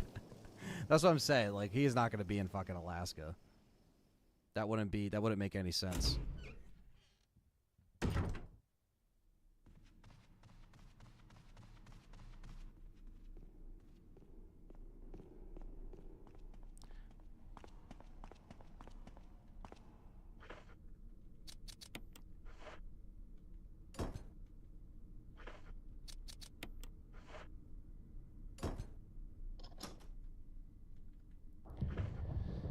I think there's an item box down here, right? So could also drop stuff there.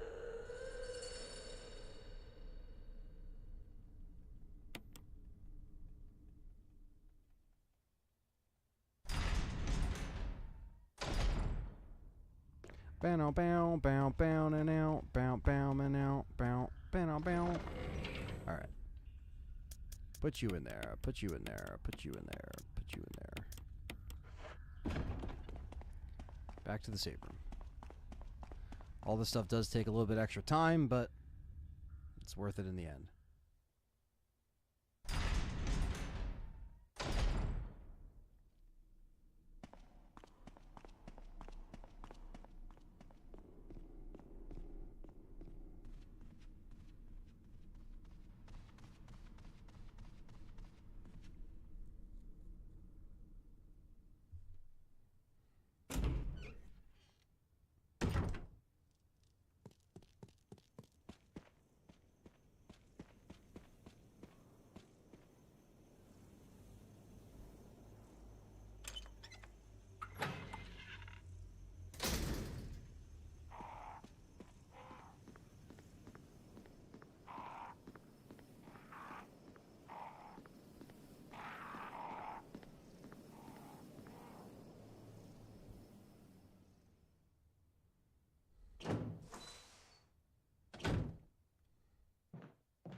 Now I will save.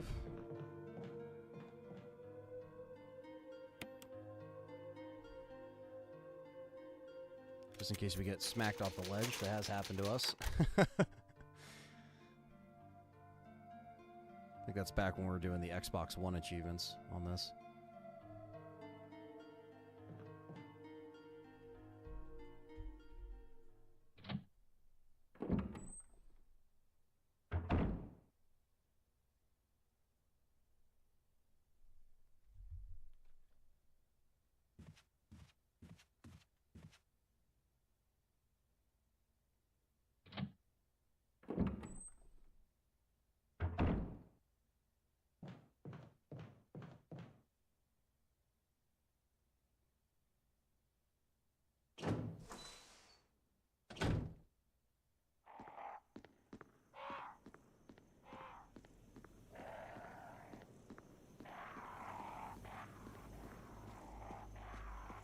Yeah, definitely. Nothing to prove. We're not doing the Ink is for Squids achievement. That will be when we don't save. But that will be on, obviously, the easiest mode. So give us a break.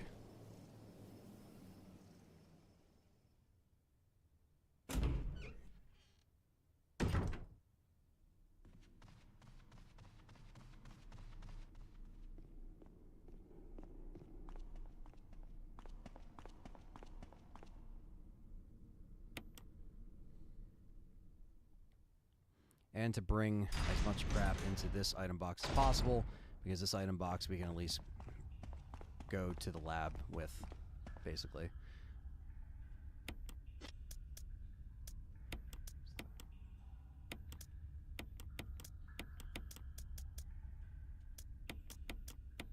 Oh, did I not grab the fucking... Ah. That's alright, we can reload. I didn't grab the metals that we need. So let's just save time and reload it. For reasons of making sense of being Wesker's story, they should remake 1, Code Veronica, and then 5, launch 5. I don't think it makes sense, since we'll see the end of Wesker. Well, but most Resident Evil fans know who they are, Claudio. So, I think that's absolutely bullshit. That they can't make 5 because we haven't gotten 1 in Code Veronica. That's bullshit. If you don't know what Wesker is, or who Wesker is, then I don't know, wake the fuck up or something, because maybe Resident Evil isn't the series you should be paying attention to. Because I think fans should know who the fuck Wesker is. He's in fucking Resident Evil 4. They already showed him. Even if you don't see the origins of Wesker, he's in Resident Evil 4 Remake. That's fine. Bell says, which RE game do you consider the most replayability? I would say 1 through 3, this included, and Resident Evil 4. The original has probably one of my favorite replay values of any game. 4 Remake can be right along with that too, because it has a lot of replay factors.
Alright, we are killing Barry.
Bye.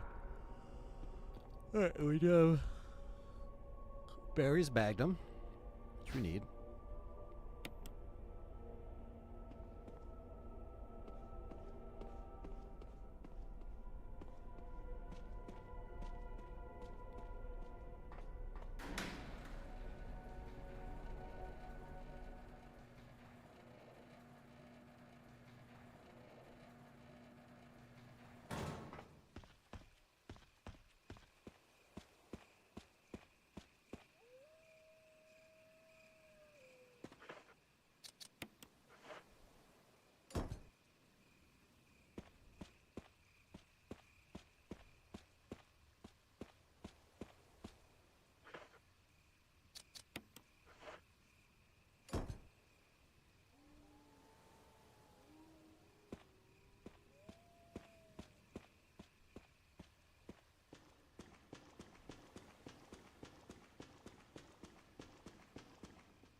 Made it to the lab. Final part of the game.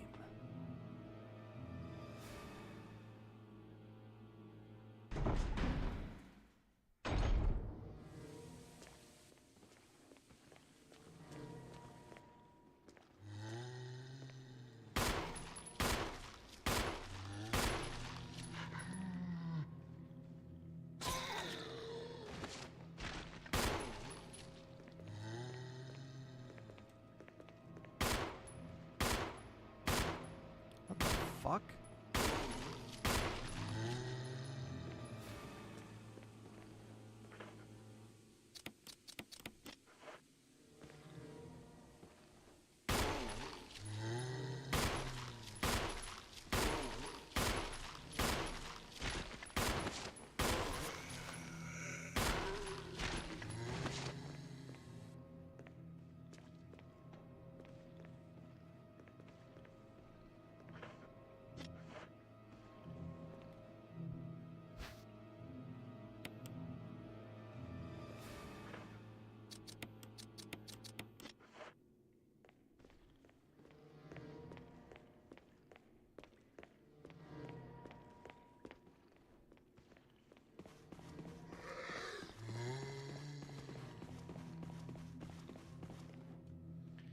Alright, time to unlock some shit.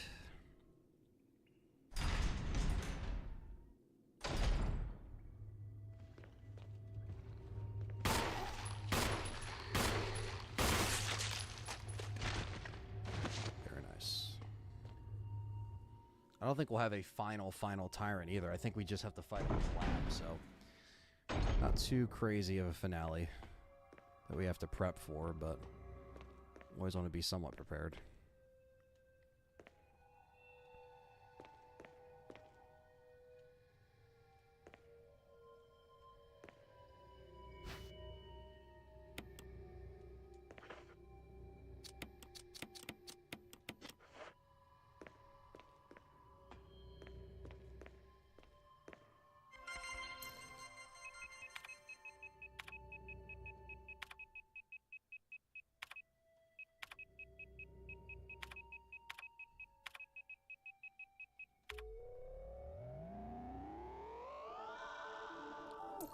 Definitely use the classic sound effects too. Ready if we do cell? Is it cell or mole in this one? I always forget. There we go. If you did mole, it was like, that's where it does the Easter egg. It's funny.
Alright, time to do this canister.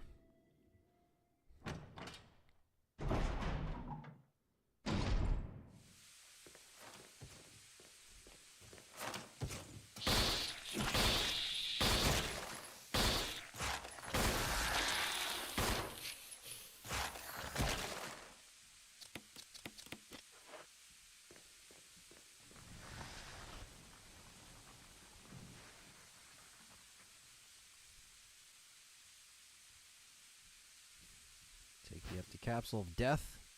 Yes, we will.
Yep, the runner. You will explode part, basically.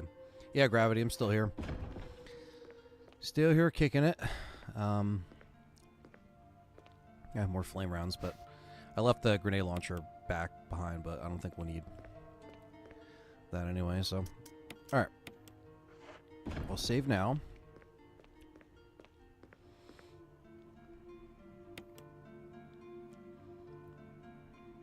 Just because of this fuel canister.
There we go. We had to use Barry's Magnum anyway for using all the weapons, so there we go. Now we can say we used it.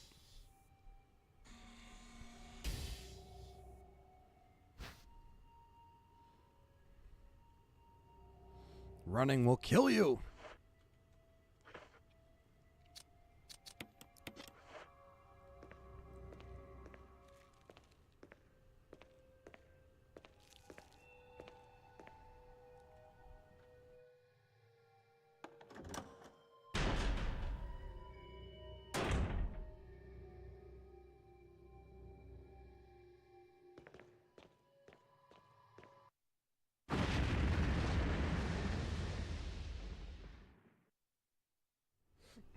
I run and immediately die.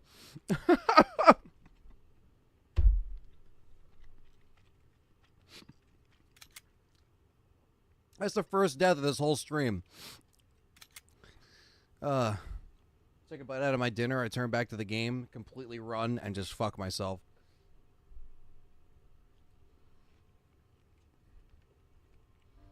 That's amazing.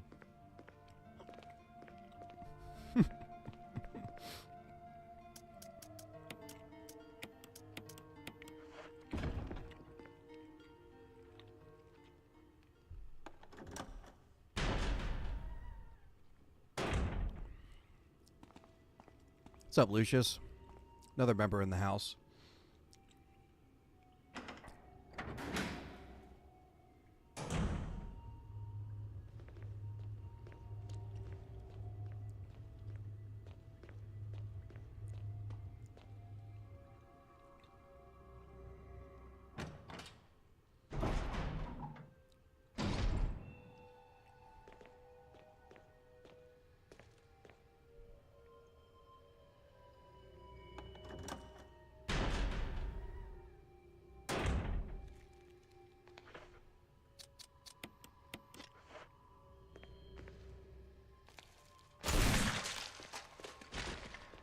I won't that make.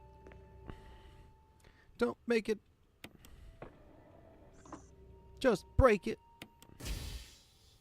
And then you run with the capsule and die.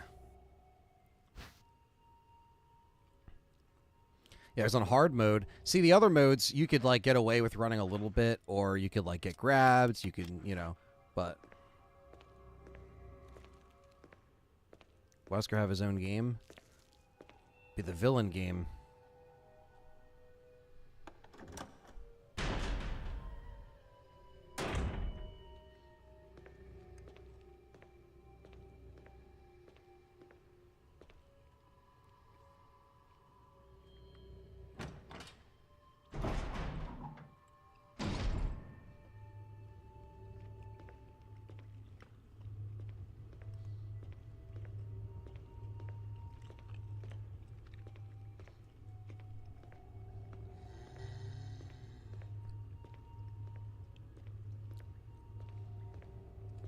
What's up, John?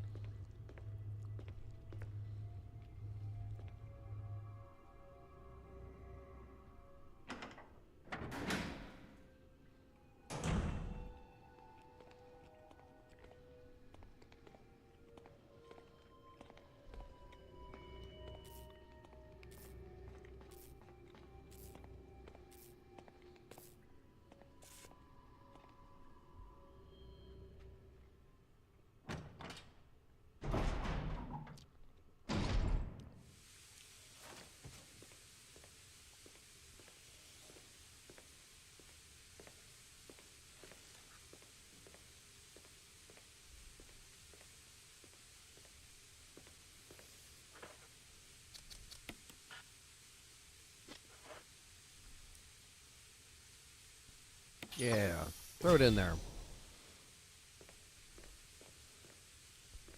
We can run again.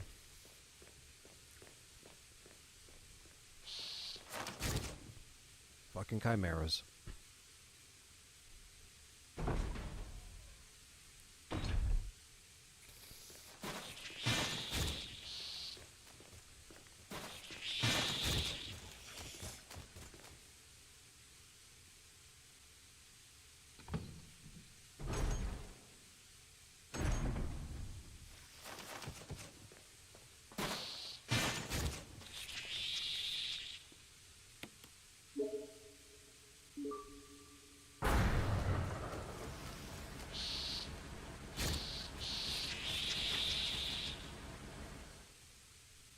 Alright, and then it's basically just kill the tyrant, shoot the flare, and we're done, because there's no extra final tyrant on the worst ending, so. But that's what we needed for the achievement, and that's what we're gonna do.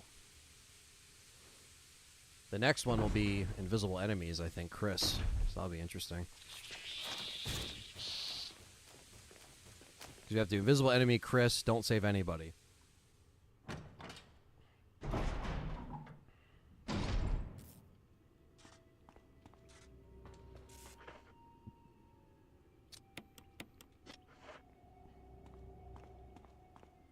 Mod replay Lisa Trevor the whole game. I feel like that could be done.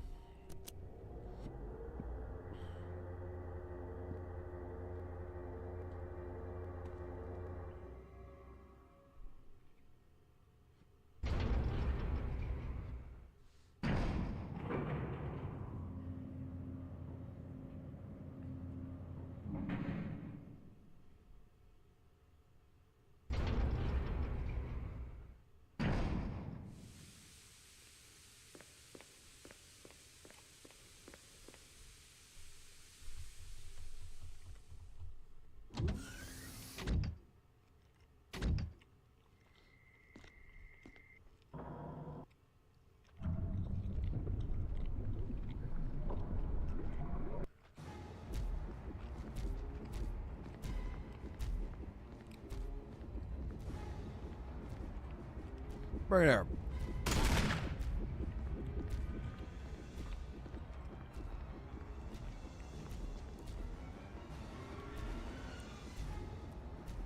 Come on.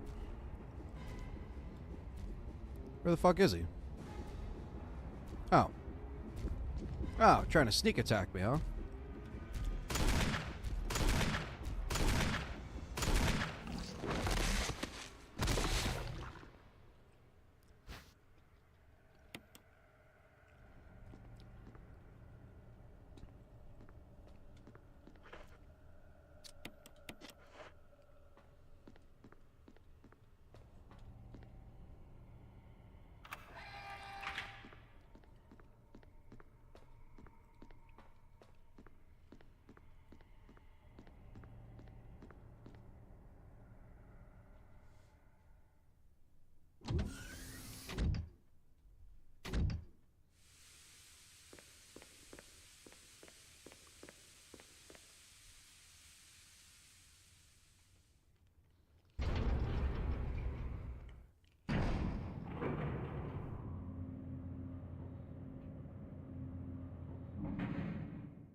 Last time I played RE6 on the channel, Legacy series.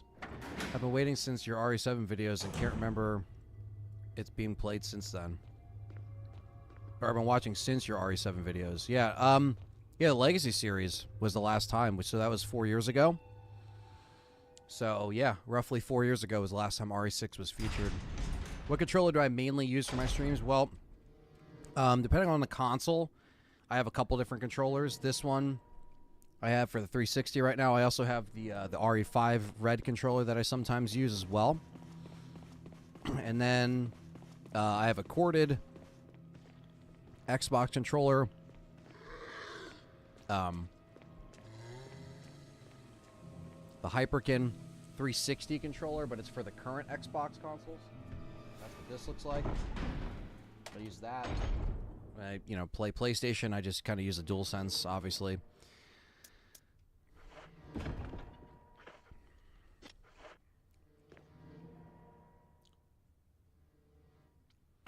And if I'm on PC, I just usually just plug an Xbox controller in anyway, so unless it's something that needs keyboard and mouse. Not opposed to using it.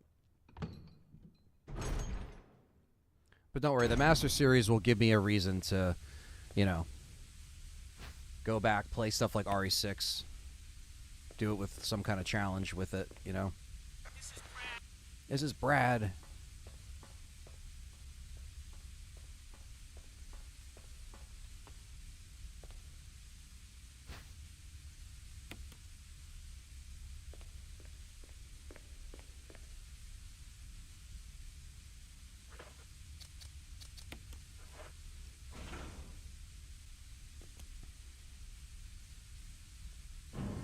And up we go. And that is real survival mode in the books, basically.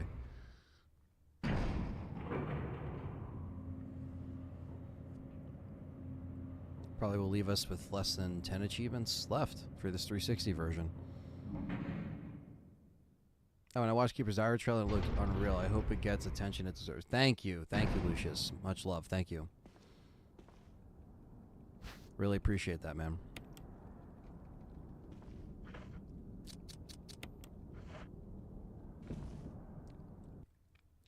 Yeah, that's it. Every woman for herself.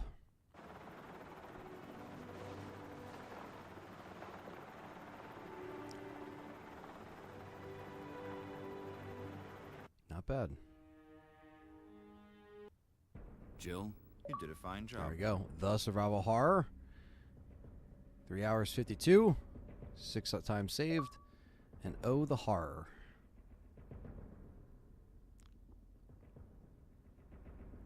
So perfect. And there's invisible enemy mode. That's what we're going to be doing next.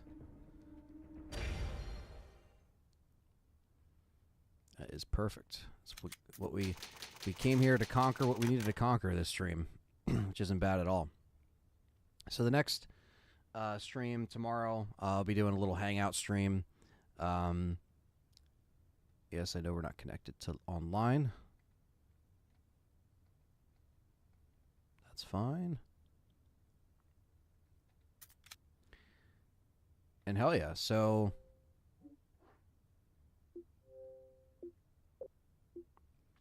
finish the game on hard, finish the game on real survival, and every woman for herself. And then basically we need the invisible enemies with Chris.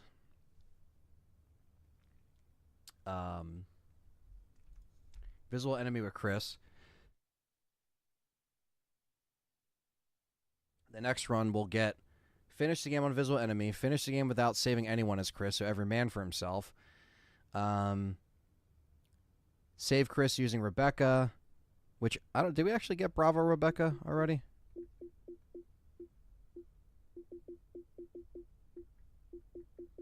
Probably not. No.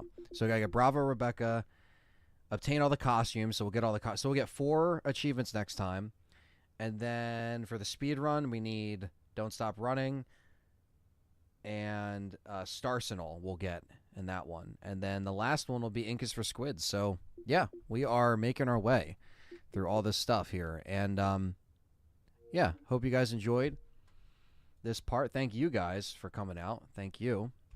I want to thank people that contributed to today's stream: CamMA, Thunders Productions with the 20 Canadian in total, Daniel with the £2, Nick Noguera with the gift, and Thunders with the gifts. You guys always giving gifts. Appreciate that. Got another video coming out this week as well. Hopefully you guys are looking forward to that.